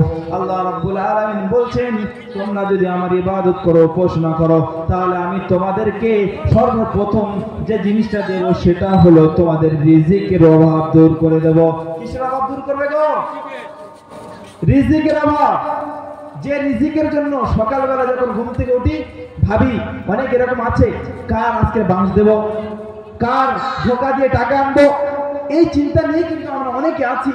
অনেক এরকম আমার ভাইরা আছে, অনেক মানুষ এমন আছে যে আজকে সকালবেলা কি করে, কাকে বাঁশ দিয়ে, কার কাছে ধোকা দিয়ে, কার কাছে গুড় খাইয়ে আমি টাকা উপার্জন করে আনবো। সেটা কি জন্য? বিবিদেরকে পেট ভরানোর জন্য, বাচ্চাকে পেট ভরানোর জন্য, বিবির কাছে নাম কেনার জন্য, বাচ্চাদের কাছে আমি একজন ভালো পিতা হব এই জন্য। এরকম অনেকে আছে পেটের জন্য, এক উদ্দেশ্য হলো পেটের জন্য। কিন্তু আল্লাহ রাব্বুল আলামিন বলছেন, তোমরা যদি আমার ইবাদত করো, আমি আল্লাহ রাব্বুল আলামিন কি বলছি, ফালইয়াবুদু রাব্ব হাযাল বাইতি, আমি আল্লাহ রাব্বুল আলামিন, তোমরা এই ঘরের প্রভু, তোমরা আমার ইবাদত করো, আমি তোমাদের রিজিকের অভাব আমি আল্লাহ দূর করে দেব। রিজিকের অভাব সর্বপ্রথম যে আল্লাহ রাব্বুল আলামিনের উদ্দেশ্যকে সাকসেস করবে, আল্লাহ রাব্বুল আলামিন যে জন্য আমাদেরকে সৃষ্টি করেছেন তার উপরে আমল করবে, আল্লাহ রাব্বুল আলামিন সর্বপ্রথম সেই সমস্ত ব্যক্তিদের রিজিকের অভাবকে দূর করবেন। আর তারপরে কি করবে? ওয়া আমানাহুম মিন খাউফ, এবং তোমাদেরকে জালিম শত্রুদের হাত থেকে নিরাপদ দেব। আমাদেরকে কি করবে? আরে আমরা যদি আল্লাহ রাব্বুল আলামিনের ইবাদত উপাসনা করি, আল্লাহ রাব্বুল আলামিন আমাদেরকে কি দেবেন? সর্বপ্রথম আমাদের রিজিকের অভাব দূর করবেন। যে রিজিকের জন্য সকাল থেকে সন্ধ্যা পর্যন্ত এ মাথার ঘাম পায়ে ফেলি, তাই না? আমরা অনেকে আছি কত কষ্ট ক্লেশ যাতনা করে মাথার ঘাম পায়ে ফেলে আমরা টাকা উপার্জন করে আনি। সম্মানিত বাবাজিরা, জওয়ান যুবক ভাইরা, আল্লাহ রাব্বুল আলামিন সর্বপ্রথম আমাদের রিজিকের অভাব দূর করে দেবেন, রিজিকের অভাব। আর তারপরে কি করবেন? যে জালিম অত্যাচারীদের হাত থেকে আমাদেরকে নিষ্কৃতি দেবেন। আজ দেখুন, আমরা যেদিকে দেখব আজ মুসলমান লাঞ্ছিত, অপমানিত, পদদলিত, তাই না? আজ আসামের দিকে একটু লক্ষ্য করুন, আসামের মানুষদেরকে কচু কাটা করছেন।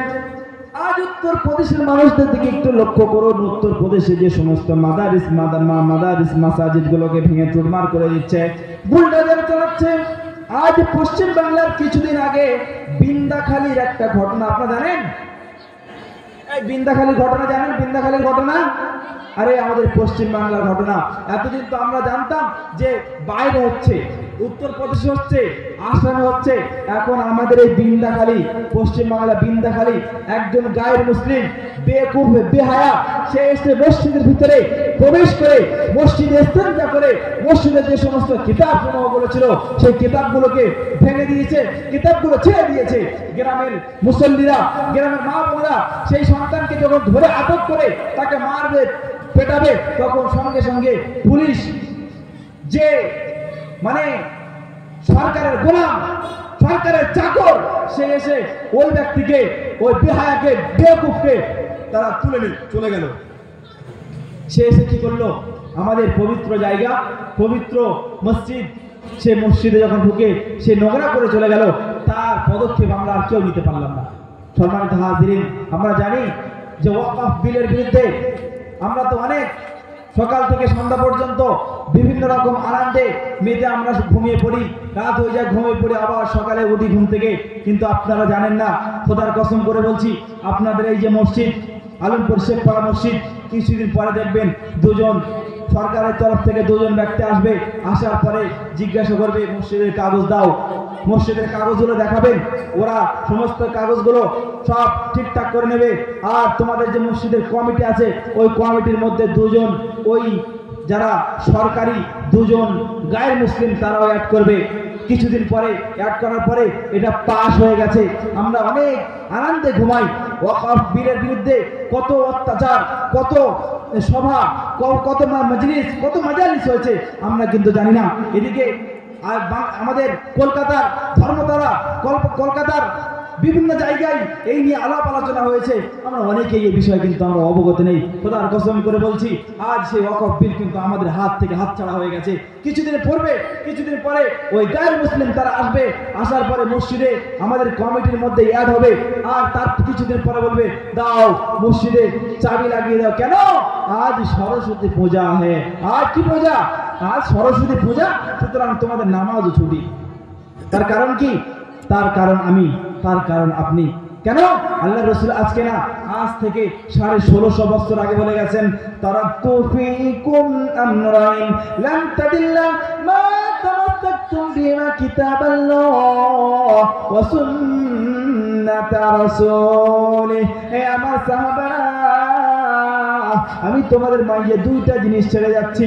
যতদিন পর্যন্ত তোমরা দুটো জিনিসের উপরে আমল করতে পারবে, ততদিন পর্যন্ত কোন জালিম বাদশা তোমাদের উপরে চড়াও করতে পারবে না। ততদিন পর্যন্ত কোন জালিম বাদশা তোমাদের উপর অত্যাচার করতে পারবে না। যতদিন পর্যন্ত তোমরা ওই দুটো জিনিসকে শিকড়ের মতো আঁকড়ে ধরবে, ততদিন পর্যন্ত তোমরা কোনো পথ ভ্রষ্ট হবে না। সেই দুটো জিনিস কি? তারাক্তু ফীকুম আমরাইন লান তাদিল্লা মা তামাসসাকতুম বিমা কিতাবাল্লাহ, আল্লাহর কিতাব, ওয়া সুন্নাত রাসূলিহি, আল্লাহর কিতাব আর রসুলের সুন্নাত পদ্ধতি তরিকা, এই দুটো জিনিস যতদিন পর্যন্ত তোমরা এই মানে শেকড়ের মতো ঠিক মানে ধরে থাকবে ততদিন তোমরা পথভ্রষ্ট হবে না। আর যখন তোমরা এই দুটো জিনিস থেকে নিজেদেরকে সেফ সাইড করে নেবে, পিছনে হটে নিবে, দেখবে তোমাদের উপরে অত্যাচার আসবে, জুলুম আসবে, অনাচার আসবে। যেমন আজ আসামে হচ্ছে। আসামে কি করছে?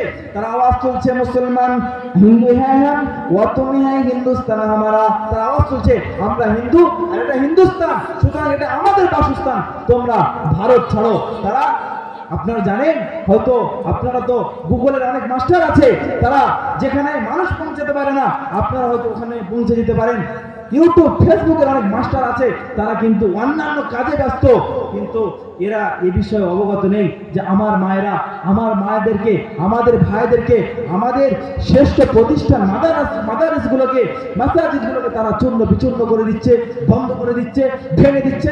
এদিকে কিন্তু আমাদের খেয়াল নেই। সম্মানিত আমার বন্ধুরা, সম্মানিত যুবক বন্ধুরা, আমার সম্মানিত গুরুজনেরা, আসামে 400-র অধিক মাদ্রাসাগুলোকে বন্ধ করে দিয়েছে। কি মেরে দিয়েছে? চাবি মেরে দিয়েছে 400-র অধিক মাদ্রাসা। আর বলে দিয়েছে अगर मदरसा को खोलना है तो मदरसा में जैसे कुरान मजीद पढ़ाया जाता है इसी तरह हमारा किताब श्रीमद् भगवत को भी पढ़ानी चाहिए। যেমন এই মাদ্রাসাতে শ্রেষ্ঠ কিতাব গ্রন্থ মুকুট পবিত্র কালামুল্লাহ শরীফ কোরআনকে যেমন তোমরা পড়ো, আমাদের কিতাব শ্রীমদ্ ভাগবতকে তোমাদের মাদ্রাসায় দাখিল করতে হবে, নাহলে মুসলমান ভারত ছাড়ো। আবার আওয়াজ চলছে মুসলমান মাদ্রাসাগুলোকে বন্ধ করো, নাহলে মাদ্রাসাতে কোরআন পড়া বন্ধ করো। বিভিন্ন রকম ভাবে আওয়াজ চলছে। সম্মানিত আমার প্রিয় যুবক ভাইরা, একটু এদিকে দৃষ্টি নিক্ষেপ করি। আসামে 400-র অধিক মাদ্রাসাগুলোকে বন্ধ করে দিয়েছে। কি বলছে? এই মাদ্রাসাগুলোকে যদি তোমরা খুলতে চাও তাহলে মাদ্রাসাতে কিন্তু আমাদের শ্রীমদ্ ভাগবতকে তোমাদের ওই সিলেবাসের মধ্যে দাখিল করতে হবে। একটু ভেবে দেখি, যে মাদ্রাসাতে শ্রেষ্ঠ কিতাব গ্রন্থ মুকুট পড়া হয় সেই মাদ্রাসাতে ওই বেকুফদের কিতাব শ্রীমদ্ ভাগবতকে পড়াতে হয়। এই আব্দুল্লাহ সালিম বলেছিলেন, এই বেকুফরা, ওই আসামের দিকে দৃষ্টি নিক্ষেপ করে বলেছিলেন, বেকুফরা কান খুলে শুনে রেখে দে, এই মাদ্রাসাতে আমাদের কিতাব শ্রীমদ্ ভাগবতকে পড়াতে রাজি আছি, তবে শোনেরা যেমন ভাবে পবিত্র গ্রন্থ মুকুটে আকিমুস সালাহ নামাজ পড়ো, নামাজ কায়েম করো এই বিষয় আছে, ঠিক তেমনি ভাবে তোমাদের শ্রীমদ্ ভাগবতের ওই মন্ত্রের উপরে আমল করতে হবে। যেমন ভাবে আমরা পবিত্র গ্রন্থ মুকুটের উপরে আমল করি, যার কারণে নামাজ পড়তে যাই, পবিত্র গ্রন্থ মুকুটের উপরে আমল করি, যার কারণে রোজা রাখতে যাই, ঠিক তেমনি ভাবে যদি তোমাদের কিতাবে শ্রীমদ্ ভাগবতকে যদি আমাদের মাদ্রাসায় দাখিল করাই তাহলে তোমাদেরও শ্রীমদ্ ভাগবতের ওই মন্ত্রের উপরে আমল করতে হবে। কোন মন্ত্রের উপরে? বলা হয়েছে পাতামা দারকা জিও দিদিয়ানান মুচিয়াদে, পাতামা দারকা জিও দিদিয়ান মুচিয়াদে, তৃতীয়ানান কুলাডাকারিয়া, চতুর্থার্ধের জানদারকা পানিউমদের সানিয়তা। যেমন ভাবে আল্লাহ রাব্বুল আলামিনের কিতাব গ্রন্থ মুকুটের মধ্যে আমরা আকিমুস সালাহ ইন্নাস সালাতা তানহা আনিল ফাহশাই ওয়াল মুনকার, যেমন ভাবে আমরা ওই ইন্নাস সালাতা আকিমুস সালাহ আল্লাহর হুকুমে আমরা নামাজ কায়েম করি, ঠিক তেমনি ভাবে তোমাদের শ্রীমদ্ ভাগবতের ওই মন্ত্রের উপর আমল করতে হবে। কোন মন্ত্রের উপর আমল করতে হবে? যে মন্ত্রে নামাজের ব্যাপারে বলা হয়েছে পাতামাদারাকা জিদিও দ্বিতীয়ানান মুচিয়াদে, তৃতীয়ানান কুলাডাকারিয়া, চতুর্থার্ধের জানদারকা পানিউমদের সানিয়তা। তোমাদেরকে এই মন্ত্রের উপর আমল করতে হবে। আব্দুল্লাহ সালিম বলেছিলেন, যেমন ভাবে আমরা মহিলাদেরকে পর্দার সাথে যেমন চলাফেরা করাই, মহিলাদেরকে পর্দার সাথে রাখি, তাহলে তোমাদের গ্রন্থ আমরা যেমন গ্রন্থ মুকুটের উপরে আমল করি, ঠিক তেমনি ভাবে তোমাদের শ্রীমদ্ ভাগবতের ওই মন্ত্রের উপরে আমল করতে হবে। কোন মন্ত্রের উপরে? আহিংসা সায়দ্যা যা করো দস্তায়েগা, শান্তি না পাই সুনাম দেয় পুলিশ বলো লোক দেয় মিরাজা পুরা। এই মন্ত্রের উপর তোমাদেরকে আমল করতে হবে। যদি তোমরা আমল করো তাহলে বলো, আর যদি তোমরা এই শ্রীমদ্ ভাগবতের ওই মন্ত্রের উপরে যদি আমল না করো, শুধুমাত্র এই দাড়িওয়ালাদের এই টুপিওয়ালাদের উদ্দেশ্য করে যদি তোমরা শত্রুতা পোষণ করো, তাহলে শুনে রেখে দাও, আসাম হুকুমতের লোকেরা উত্তরপ্রদেশে যারা মাদ্রাসাগুলোকে বন্ধ করে দিচ্ছে, এই পশ্চিম বাংলায় যারা মাদ্রাসাগুলোর উপরে মাদারিসের উপরে বিভিন্ন রকমের কুকর্ম চালু করে দিয়েছে, কান খুলে শুনে রেখে দাও, কান খুলে শুনে রেখে দাও।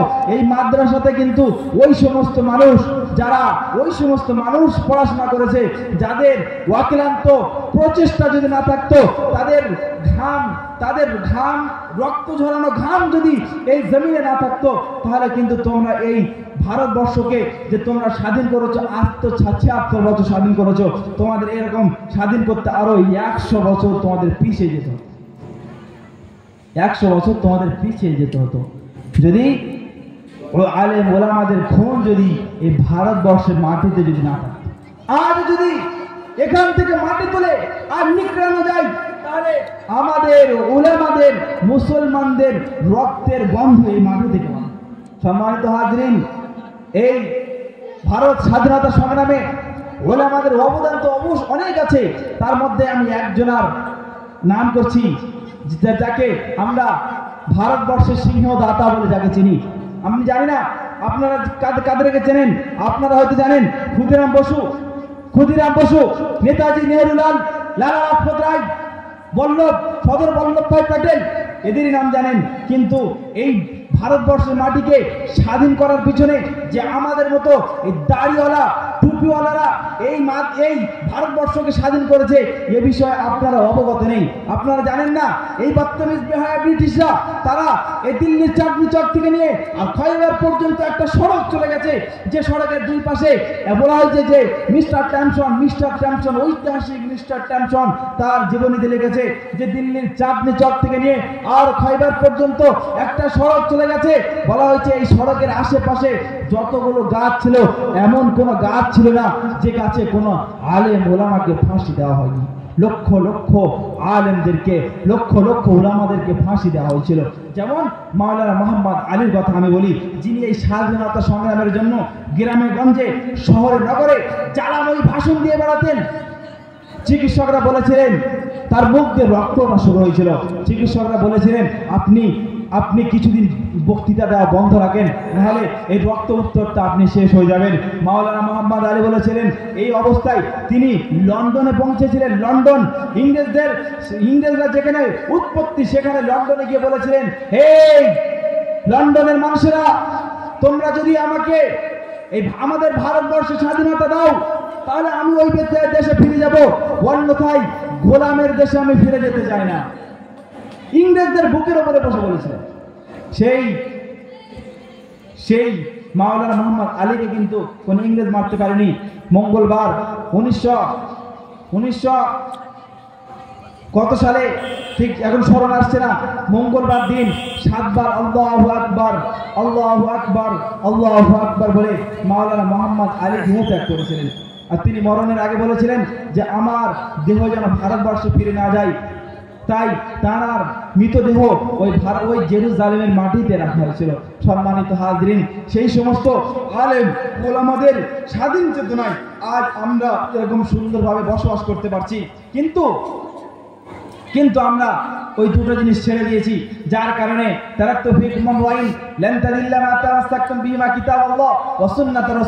এই দুটো জিনিস আমরা ছেড়ে দিয়েছি, যার কারণে কিন্তু আজ আমাদের উপরে এরকম দুর্দশা। আজ কিছুদিন পরে আসবে, আমাদের মসজিদে আসার পরে আমাদের ওই রকম বলবে আজ সানডে, আজ রবিবার, সরকারি সমস্ত স্কুল আদালত ছুটি, সুতরাং মসজিদগুলোতে তোমরা বন্ধ রাখো। আসছে, অতি শীঘ্রই আসবে। সম্মানিত আমার বন্ধু, আমরা যখন এ বিষয়ে অবগত নেই, তাহলে অবশ্যই আমাদের আসবে।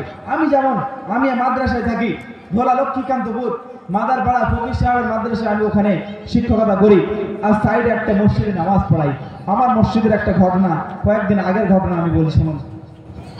সম্মানিত হাজরিন, নামাজ পড়ে বাইরে গেছি বাথরুমের ভিতরে, আর দেখলাম মসজিদের ভিতরে জোরে জোরে গান হচ্ছে। বাথরুমের ভিতরে আছি আমি, আর বাইরে দেখছি জোরে জোরে গান হচ্ছে। আর ওই যখন আমি খানা খাচ্ছিলাম, খানা খাওয়ার সময় আমি দেখেছি যে গুজরাটে এই ওয়াকফ বিল পাস হয়ে গেছে। আর কিছুদিন আগে গুজরাটে দুটো মসজিদ পুরো স্টপ করে দিয়েছে, তারা লাগিয়ে দিয়েছে। এই ঘটনাটা দেখার পরে আমি বাথরুমের ভিতরে গেছি, আর বাইরে দেখলাম যে খুব জোরে জোরে গান হচ্ছে মসজিদের ভিতরে। আমি ভাবছি হয়তো সার্ভে চলে এসছে, পরিস্থিতি খুব খারাপ, সার্ভে চলে এসছে। আমার এটাই স্মরণে এসে গেছে যে যেমন তো গুজরাটের অবস্থা ওরকম হলো, এখানে হয়তো চলে এসছে, এখনই তারা বিভিন্ন রকম হুকুম জারি করে দেবে। বাইরে এসে দেখছি একজন মুসলমানের ছেলে কত বড় বেকুব হলে এমন হতে পারে যে মসজিদের ভিতরে ঢুকে মসজিদের ওযুখানাতে দাঁড়িয়ে দাঁড়িয়ে জোরে জোরে গান চালানো। কিছু সংখ্যক বেকুব আছে, বেহায়া আছে, বদতমিজ আছে, নির্লজ্জ আছে। যখন আল্লাহু আকবার আজান দেয়, মুয়াজ্জিন আল্লাহু আকবার যখন আজান দেয়, আর সে ওই পাশ থেকে বিড়ি টানতে টানতে তখন বার হয়ে চলে আসে। এরকম বেকুব কিছু সংখ্যক মানুষ আছে যারা ওদিকে বড় হচ্ছে আল্লাহু আকবার বড়, আল্লাহ সবসে বড় হ্যায়, আল্লাহ সবসে বড়, আর এদিকে যেটা মানা আছে, যেটা শরীয়তে একদম জায়েজ নেই, সেটা ওই মসজিদের পাশ থেকে আসবে আর ওই টানতে। সম্মানিত হাজিরিন, একটু চিন্তা করে দেখি আমরা কোথায় আজকে আছি। আবার ওই শুনছিলাম বিড়ি খাওয়ার একটা দোয়া নাকি বার হয়েছে। হ্যাঁ, যখন কোনো একটা খারাপ কাজ আমি করব, খারাপ কাজ, আর সেই খারাপ কাজের সঙ্গে যদি আল্লাহর নামকে জুড়ে দিই, যেমন বিসমিল্লাহ বলে একটা কোনো খারাপ কাজ করলাম, তাহলে খোদার কসম করে বলছি আপনি কিন্তু এটা একটা শিরকি কাজ করলেন। যেমন অনেক আছে, এই শুনছিলাম যে বিড়ি খাওয়ার দোয়া বার হয়েছে, আল্লাহুম্মা মাট্টানফুস, এটা আল্লাহুম্মা মাট্টানফুস, বিড়ি খাওয়ার দোয়া। বিড়ি খাচ্ছে আর আল্লাহকে কি করছে? ছোট করছে। আল্লাহুম্মা মাট্টানফুস, আল্লাহর নামে শুরু করছে। নাউযুবিল্লাহি মিন যালিক। সম্মানিত হাজিরিন, আবার কি বলছে? বিড়ি খেলে 3টে ফায়দা আছে, বেনিফিটস। কি ফায়দা? শুনুন, বিড়ি খেলে কটা ফায়দা আছে? 3টে ফায়দা আছে। সেই ব্যক্তি সর্বপ্রথম ফায়দা হলো সেই ব্যক্তি কখনো বুড়ো হবে না যে বিড়ি খায়। আর দ্বিতীয় ফায়দা কি? সেই ব্যক্তি, প্রথম হচ্ছে সেই ব্যক্তি কখনো বুড়ো হবে না, আর দ্বিতীয় হচ্ছে ওই ব্যক্তির ঘরে কখনো চোর প্রবেশ করবে না, চোর। আর তৃতীয় পুরস্কার হচ্ছে ওই ব্যক্তিকে কখনো কুকুরে কামড়াবে না। তার কারণ কি? একটু জেনে রাখুন, যে ব্যক্তি বিড়ি খায় সে কখনো বিদ্যা হবে না। তার কারণ হলো বিড়ি যে ব্যক্তি খায়, বিড়ি খাওয়ার নেশা যে ব্যক্তির মধ্যে আছে, তার এমনিতে শ্বাসকষ্ট শুরু হয়ে যায়। ওই শ্বাসকষ্ট হওয়ার কারণে সে আর 70 বছর ওভার করতে পারে না, 60 বছর ওভার করতে পারে না, 40, 45, 50 পর্যন্ত গিয়ে সে ডেথ করে ফেলে। হয় না? যে বিড়ি খায় তার হায়াত অতি কমে আসে, কেন? সে নিজেকে সব শেষ করে ফেলে ভিতর থেকে। যার কারণেই তো সে ওই 60-70 বছর আল্লাহ রাব্বুল আলামিন আল্লাহ রসুলকে বলে দিয়েছিলেন যে মুহাম্মদ, আমি তোমাকে 60 বছর জীবন দিয়েছি, 63 বছর, আর তোমার উম্মতকে আমি 60 বছর জীবন দেবো। অনেক মানুষ আমরা যখন প্রশ্ন করতে পারি, অনেক মানুষ তো 100 বছর পেরিয়ে যাচ্ছে, যারা সেঞ্চুরি করে ফেলছে, অনেক মানুষ হাফ সেঞ্চুরি করেই চলে যাচ্ছে। আরে কথা হচ্ছে গড়। মানুষ একটা গড় যায় না? পরীক্ষায় আমি 50-এর মধ্যে পরীক্ষা দিই, কিন্তু অনেক সাবজেক্টে আমি 30 পাই, অনেক সাবজেক্টে 40 পাই, কিন্তু একটা গড় আছে, প্রত্যেকটার গড় আমি 45 করে পেয়েছি। ঠিক তেমনই ভাবে আমাদের এই 45 আমাদের গড় হচ্ছে, এটা হলো আমাদের গড়। যে আল্লাহ রাব্বুল আলামিন আমাদের 60 বছরের যে জিন্দেগি দিয়েছে, এটা হচ্ছে গড়। কেন? অনেক মানুষ সেঞ্চুরি করতে পারে, আর অনেক মানুষ আবার 2 দিন পরে আবার মারাও যেতে পারে। 10 বছর বয়সে ডেট, 20 বছর বয়সে ডেট, বাচ্চা হওয়া 2 দিন পরে ডেট। এই সমস্ত মানুষের যদি আমরা গড় করি, তাহলে গড় কিন্তু আমাদের ওই 60 আসবে। এখন 60ও আসবে না, 50 আসবে। সম্মানিত হাজিরিন, বিড়ি খাওয়ার দ্বিতীয় ফায়দা কি আছে? দ্বিতীয় ফায়দা যে সেই ব্যক্তি কখনো সেই ব্যক্তিকে কি করবে না? কুকুর কামড়াবে না। তার কারণ যে ব্যক্তি বিড়ি খায় তার হাতে অতি শীঘ্রই লাঠি চলে আসবে, লাঠি ধরে তাকে হাঁটতে হবে। আর কুকুর যদি দেখে ওই সেখান থেকে লাঠি ধরে আসছে, সে এখানে থাকবে? সে থাকবে না। সে কিন্তু কি করবে? সে দৌড় দেবে, ওই লাঠি নিয়ে আসছে মানে আমাকে পেটাবে। ওই জন্য যে ব্যক্তি বিড়ি খায় তার কিন্তু কুকুর কখনো না হয়। ওই লাঠি ধরে হাঁটবে, আর কুকুর ভাববে যে আমার অবস্থা খুব খারাপ, এখানে থাকলে আমার ঘাড়ে পড়বে। সে অনেক দূর থেকে তাকে ফলো করে ছুটতে থাকে। আর তৃতীয় পুরস্কার, যে ব্যক্তি বিড়ি খায় তার তৃতীয় পুরস্কার হলো, আমি বলছিলাম, তার বাড়িতে কখনো চোর প্রবেশ করবে না। তার কারণ একটু শুনে রাখেন, যে ব্যক্তি বিড়ি খায় তার কিন্তু ওই রকম কাশের রোগ চলে আসে, সারা রাত কিন্তু সে কাশতে থাকে, খ্যাক খ্যাক খ্যাক করে কাশে। আর যখন চোর তার বাড়িতে প্রবেশ করবে, যা ঢুকেই দেখবে যে সে কাশছে, তখন চোর ভাববে না, এর বাড়িতে চুরি করলে বড় সমস্যায় পড়তে হবে, এ এখন জেগে আছে। সে কাশছে মানে কি? এখন জেগে আছে। চোর যেতে তার গেট থেকে ফিরে চলে যাবে। এই 3টে বড় ফায়দা আছে। সুতরাং এই ফায়দাকে সামনে রেখে আমরা সবাই বিড়ি খাবো ইনশাল্লাহ। আরে ভাই, কেউ কিছু বলছে না কেন? আরে বিড়ি খাবেন তো? সম্মানিত হাজিরিন, একটু আমরা লজ্জা করি। আজান যখন মাইকে আজান হচ্ছে আর এদিকে আমি আল্লাহর নামে উল্টো পাল্টা কাজ করছি, একটু একটু একটু চেতনা আমাদের ভিতরে আনি। যার কারণে তো আজ মাদারিস গুলো, মাসাজিদ গুলো বুলডোজার চলছে, আজ আমাদের কারণে। সম্মানিত হাজিরিন, একটু আমরা দরুদ পড়ে নিয়ে সবাই আল্লাহুম্মা সাল্লি আলা সাইয়্যিদিনা মাওলানা মুহাম্মদ ওয়া আলা আলি সাইয়্যিদিনা মাওলানা মুহাম্মদ। লাইনির প্রেমে মজনু পাগল, লাইনির প্রেমে মজনু পাগল, আর ইউসুফ প্রেমে জুলাইখা, আর আমার নবীর বেলাল পাগল, নবীর তরে আরো পাগল খাদিজা।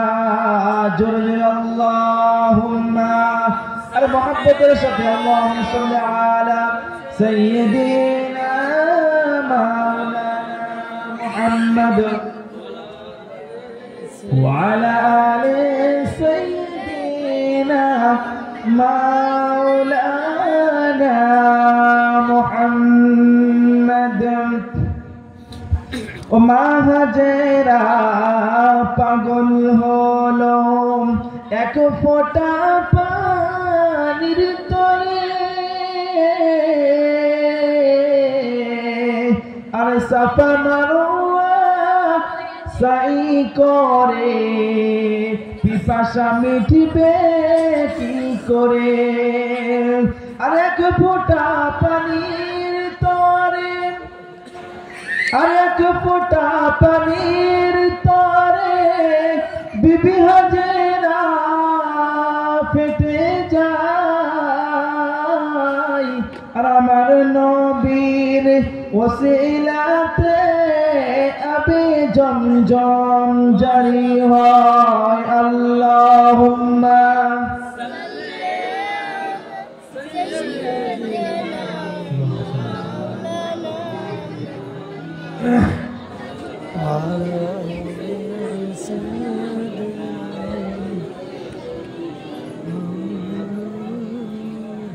সম্মানিত হাজিরিন, তাহলে আমরা কি আল্লাহ রাব্বুল আলামিনকে বলেছিলাম, আয় আল্লাহ তুমি আমাদেরকে কি উদ্দেশ্য করে সৃষ্টি করেছো? আল্লাহ রাব্বুল আলামিন জানিয়েছেন, খালাকাতুল জিন্না ওয়াল ইনসা ইল্লা লিয়াবুদুন, আমি মানব এবং দানবকে সৃষ্টি করেছি আমার ইবাদতের জন্য। আবার জিজ্ঞাসা করলাম, আয় আল্লাহ ইবাদত করলে আমরা কি পাবো? আল্লাহ রাব্বুল আলামিন বলেছেন, বল ফালইয়াবুদু রাব্ব হাযাল বাইতিল্লাযী আত'আমাহুম মিন জু'ইন ওয়া আমানাহুম মিন খাউফ। আল্লাহ রাব্বুল আলামিন বললেন, কি বললেন আল্লাহ রাব্বুল আলামিন? যে তোমরা যদি ইবাদত করো আমি আল্লাহ রাব্বুল আলামিন তোমাদের সব থেকে বড় সমস্যা দূর করে দেব। কি সমস্যা? রুজির সমস্যা। এই সমস্যা আল্লাহ রাব্বুল আলামিন দূর করে দেবেন। তারপরে আমরা আল্লাহ রাব্বুল আলামিনের কাছে প্রশ্ন করি, আল্লাহ এই ইবাদত আমরা কতদিন করব? আল্লাহ রাব্বুল আলামিন বলছেন, হাত্তা ইয়াতিয়াকাল ইয়াকিন। আমরা ইবাদত কতদিন করব? যে আজকে রোজা রেখেছি, কালকে ছুটি, এই তো রমজান মাস চলে আসছে, এমনটা কি হবে যে আজকে রোজা রেখেছি তো একদিন ছুটি, আজকে যে নামাজ আমরা পড়ছি আগামীকাল ছুটি, এমনটা নাকি আমাদের কতদিন রাখতে হবে? আল্লাহ রাব্বুল আলামিন বলছেন, হাত্তা ইয়াতিয়ানাল ইয়াকিন, তোমাদের ইবাদত, এই উপাসনা, এই আরাধনা কাল কিয়ামত পর্যন্ত, অর্থাৎ হাত্তা ইয়াতিয়াকাল ইয়াকিন মানে মরণ পর্যন্ত, হাত্তা ইয়াতিয়াকাল ইয়াকিন মরণ পর্যন্ত তোমাদেরকে করতে হবে। সম্মানিত হাজিরিন, আল্লাহ রাব্বুল আলামিন আমাদেরকে উত্তম রূপে সৃষ্টি করেছেন। আল্লাহ রাব্বুল আলামিন আমাদেরকে মাথা থেকে নিয়ে পা পর্যন্ত যে যত দামি দামি পার্ট দিয়ে সৃষ্টি করেছেন। আমরা একটু ভেবে দেখি, যদি এই চোখের একটু সমস্যা হয়ে যায় তাহলে লক্ষ লক্ষ টাকা কিন্তু খরচা করি এই চোখটার পিছনে কি করে ঠিক করব, করি না? লক্ষ লক্ষ টাকা খরচা করি, কিন্তু আল্লাহ রাব্বুল আলামিন সেই চোখ দিয়েছেন, এই চোখ দিয়ে ভালো জিনিস না দেখে কিন্তু আমরা কত চোখের জিনা করছি। এই কান দিয়েছে, যার একটা কান একটু কালা, সে কত সমস্যার সম্মুখীন পড়ে, কিন্তু আমার আল্লাহ রাব্বুল আলামিন আমাদের এই কান দিয়েছে, সুন্দর কান। এই কান দিয়ে কিন্তু আমরা অনেকে আবার এই কানের জিনা করি, পায়ের জিনা করি, হাতের জিনা করি, বিভিন্ন রকম গুনাহের মধ্যে লিপ্ত। আল্লাহ রাব্বুল আলামিন আমাদেরকে কত সুন্দর করে সৃষ্টি করেছেন। দেখুন আল্লাহ রাব্বুল আলামিন গ্রন্থ মুকুটে সূরা 3 এর মধ্যে জানিয়েছেন, লাকাদ খলাকনাল ইনসানা ফি আহসানি তাকওয়িম। আমি আল্লাহ রাব্বুল আলামিন মানুষকে উত্তম রূপে সৃষ্টি করেছি। দেখুন আল্লাহ রাব্বুল আলামিন আমাদের এখানে চোখ দিয়েছে, চোখের নিচে কি আছে? নাক আছে না গাল? আরে ভাই বলুন না, নাক না গাল? নাক রয়েছে, নাকের নিচেই গাল আছে। যখন আমরা কোন একটা খাবার ডান হাত দিয়ে তুলি, তখন সঙ্গে সঙ্গে আমার চোখ কি বলে? চোখ আমাকে বলে দেয় যে ঠিক আছে, এটা দেখতে সুন্দর কি ভালো, এটা পচা আছে কি খারাপ, তুমি এই চোখ আমাকে স্বীকৃতি দিয়ে দিল।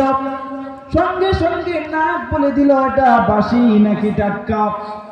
আমি যখন আমার হাতে খাবারটা ডান হাত দিয়ে উপরে তুললাম, সঙ্গে সঙ্গে আমার চোখ বলে দিল এটা কেমন, এ দেখতে কেমন, এটা পচা কি খারাপ। আমার নাক কান এই চোখ বলে দিল।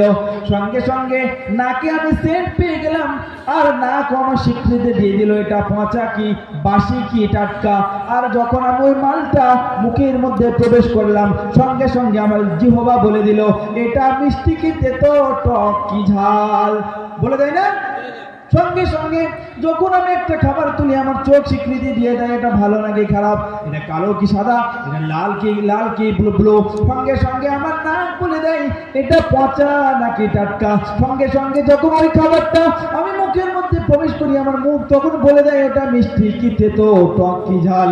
আর যদি আল্লাহ রাব্বুল আলামিন আমাদের এই নাকটাকে নিয়ে যদি পিছনে লাগিয়ে দিতেন, তখন কেমন হতো? কিরকম হতো? হ্যাঁ, খুব ভালো হতো, তাই না? যখন একটা খাবার আমি তুলতাম, তুলে নিয়ে আমার চোখের কাছে স্বীকৃতি দিতে হতো, এই চোখ এটা দেখে বল ভালো নাকি খারাপ। আবার কিন্তু কত জড়িবন্টি পরিস্থিতি হতো দেখুন ভাই, ওই মালটাকে নিয়ে কিন্তু আবার পিছনে যেতে হতো না? কি জন্য? নাকের কাছে বাঁশি কি টাটকা সেটা জানাতে হবে না? বাঁশি কি টাটকা সেটা আগে জানানোর প্রয়োজন আছে।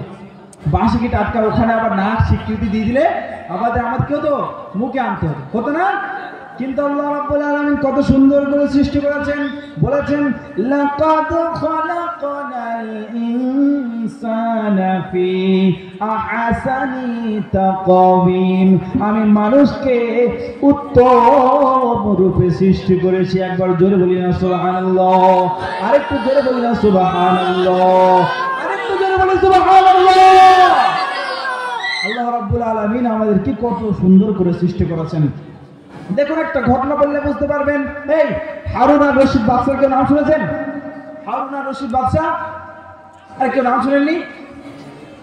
আলহামদুলিল্লাহ, নাম শুনেছেন অনেকেই, কথা বলছেন না। নাম হারুন আর বাদশাহ, হারুন আর রশিদ। হারুন আর রশিদ তার বিবিকে নিয়ে সারাদিন রাজত্ব চালিয়েছে, তার বিবিকে হাত ধরে নিয়ে রাতের অন্ধকারে চাঁদনির আলোতে ছাদের উপরে উঠেছে। আর ওঠার পরে বিভিন্ন রকম ভালোবাসার গল্প বলছে। গল্প বলতে বলতে অনেক হাসি মজাক করছে, বিভিন্ন রকম খেলা করছে, তামাশা করছে। তামাশা করতে করতে খলিফা হারুন আর বাদশাহ হারুন আর রশিদ তার বিবিকে বলছে, দেখ আমার প্রিয়তমা বিবি, ওই যে আকাশে চাঁদ দেখতে পাচ্ছিস, ওই চাঁদের থেকে যদি তুই সুন্দর না হতে পারিস তাহলে তোর 3 তালাক। কি বললো? ওই চাঁদের মজা করছে, আনন্দ করতে করতে কখন কি বলে ওঠে বোঝা যায় না। যেমন নেশা করে, অনেকে নেশা করে না, কি খায়? শরাব খায়। খাওয়ার পরে কে কি বলে সে মাথা ঠিক থাকে না, তখন অনেক সময় প্রিয়তমা মানুষদেরকে পাশে পেলে তখন মুখ থেকে অনেক কিছু বার হয়ে যায়। কিন্তু মুখটাকে ঠিকভাবে রাখা দরকার। ওই সময় এমন এমন কথা বার হয়ে যায়, অনেক সময় শিরিকের কাছাকাছি পৌঁছে যায়। শিরকের কাছাকাছি পৌঁছে যায়। ওই জন্য এখন জওয়ান যুবক ভাইদেরকে বছরে একবার করে বিয়ে পড়ানো দরকার, বছরে একবার করে আবার বিয়ে পড়ানো দরকার। যে সমস্ত ভাইদের বিয়ে হয়ে গেছে, কেন আমি বলি শোনেন, আমি এটা হাসির জন্য বলছি না, এটা হাসির খোরাক আমি দিচ্ছি না, এই জন্য বলছি জওয়ান যুবক আমার ভাইরা, জওয়ান যুবক আমার বোনেরা, তারা যখন একত্রিত হয় স্বামী স্ত্রীর পরম্পরে যায়, যাওয়ার পরে কিন্তু অনেক সময় উত্তেজিত ভাবে এমন এমন কথা বলে যায় যেগুলো ঈমান থেকে বার হয়ে যাওয়ার কারণ হয়ে যায়, অনেক সময় বিবাহ বন্ধনে বিচ্ছেদ হওয়ার কারণ হয়ে যায়। ওই জন্য বছরে বছরে আবার একবার ওদের করে বিবাহ পড়ানো দরকার। যদি এমন কোনো কথা বলে আমরা জানি না, কোনো শিরকি কোনো কথা বলে দিলাম, অনেক কথা এমন আছে যেগুলো বিয়ে বিচ্ছেদ হয়ে যায়, অনেক আছে মাসলার মধ্যে আছে এরকম অনেক কথা, ওই কথাগুলো বললে বিবাহ মানে বিচ্ছেদ হয়ে যায়। ওই জন্য প্রতি বছর ঘুরে আবার একবার করে ওই সমস্ত জওয়ান যুবক ভাইদেরকে বিয়ে পড়া দরকার। সম্মানিত হাজির, আমি যেটা বলছিলাম, খলিফা বাদশাহ হারুন আর রশিদ তার বিবিকে নিয়ে পরম আদরে বিভিন্ন রকম গল্প করতে করতে বলে দিয়েছে, হে আমার সোনার টুকরা চাঁদ, ওই যে চাঁদ তুমি দেখতে পাচ্ছ, আকাশে যে চাঁদ তুমি দেখতে পাচ্ছ, ওই চাঁদের থেকে যদি তুমি সুন্দর না হতে পারো তাহলে তোমার 3 তালাক। কথা না, 3 তালাক। সঙ্গে সঙ্গে বিবি তখন ভাবছে, চাঁদের থেকে তো আমি ভালো হতে পারি না, কারণ চাঁদ তো পুরো আকাশকে, অন্ধকার আকাশে প্রত্যেকটা মানুষকে আলো দিচ্ছে, আর আমি তো ভাবছি হারুন আর রশিদ নাই ঘরের ভিতরে ঢুকে হারুন আর রশিদের ঘরটা না আলোকিত করি, কিন্তু পুরো মানুষকে তো আলোকিত করি না, তাহলে নিশ্চয়ই আমার উপর 3 তালাক পড়ে গেছে। এই ভাইরা আমার, ছোট্ট ছোট ভাইরা, একটু আওয়াজকে বন্ধ রাখো। সম্মানিত হাজরিন, হারুন আর রশিদ ভাবছেন, কি ভাবছে?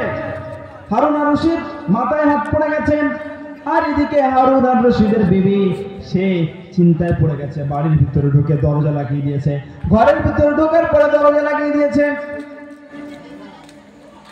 কারণ যে 3 তালাক পড়ে গেছে সে ভাবছে আমার থেকে তো সুন্দর কেউ হতে পারবে, সে ভাবছে চাঁদের থেকে তো সুন্দর কেউ হতে পারবে না।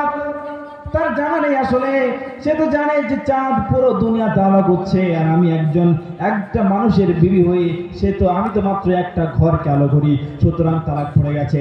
এদিকে হারুন আর রশিদ, বাচ্চা হারুন আর রশিদ নিচে এসে আওয়াজ দিচ্ছে, এই আমার কলিজার টুকরা বিবি, দরজা খোলো, দরজা খোলো। বিবি বলছে, না হে আমার প্রিয়তম স্বামী, তুমি আর আমার স্বামী নেই, 3 তালাক পড়ে গেছে, তুমি এমন একটা বাক্য প্রয়োগ করেছো যেটা 3 তালাক পড়ে গেছো, আমি কখনো চাঁদের থেকে ভালো হতে পারবো না, সুন্দর হতে পারবো না, সুতরাং তালাক হয়ে গেছে। সম্মানিত হাজরিন, হারুন আর রশিদ সকালবেলা পুরো মহল্লাতে ঢোল বাজিয়ে দিল, যতগুলো আলেম ওলামা আছে, মুফতি আলী কেরাম আছে, সবাই উপস্থিত হয়ে গেছেন। উপস্থিত হওয়ার পরে হারুন আর রশিদ মশলাটা তাদের দিকে ছড়িয়ে দিয়েছে, মশলাটা মুফতি সাহেবদের দিকে ছড়িয়ে দিয়েছে। মুফতি সাহেবগণ, কাল রাতে এখন এরকম একটা ঘটনা ঘটে গেছে। কি ঘটনা? মুফতি সাহেবদেরকে বলছে যে একটা ঘটনা ঘটে গেছে। কি ঘটনা? বলছে একজন ব্যক্তি, এখন সে বলছে না নিজের গল্পটা, সে মুফতি সাহেবদেরকে বলছে না, সে বলছে যে গতকাল রাতে একটা ঘটনা ঘটে গেছে। কি ঘটনা? যে একজন মানুষ তার বিবির সঙ্গে গল্প করতে করতে, আলাপ আলোচনা করতে করতে এখন বলে দিয়েছে যে এই চাঁদের থেকে যদি তুমি সুন্দর না হতে পারো তাহলে কিন্তু তোমার 3 তালাক। সম্মানিত হাজিরিন, তাহলে এটা কি সম্মানিত মুফতি আলী কেরাম, এটা কি তালাক হবে? তখন সমস্ত মুফতি সাহেবরা বলছেন, হ্যাঁ অবশ্যই। তারা কিন্তু ব্যাখ্যার দিকে যায়নি, তাফসীরের দিকে যায়নি, তারা সঙ্গে সঙ্গে বলে দিয়েছে, জি বাদশাহ সাহেব, হারুন আর রশিদ তালাক হয়ে গেছে। বাদশাহ সাহেব চিন্তায় পড়ে গেছে। পিছনে একজন ব্যক্তি বসেছিলেন, যেটা হলেন আমাদের ইমাম। আমাদের ইমামের নাম কে কি জানেন?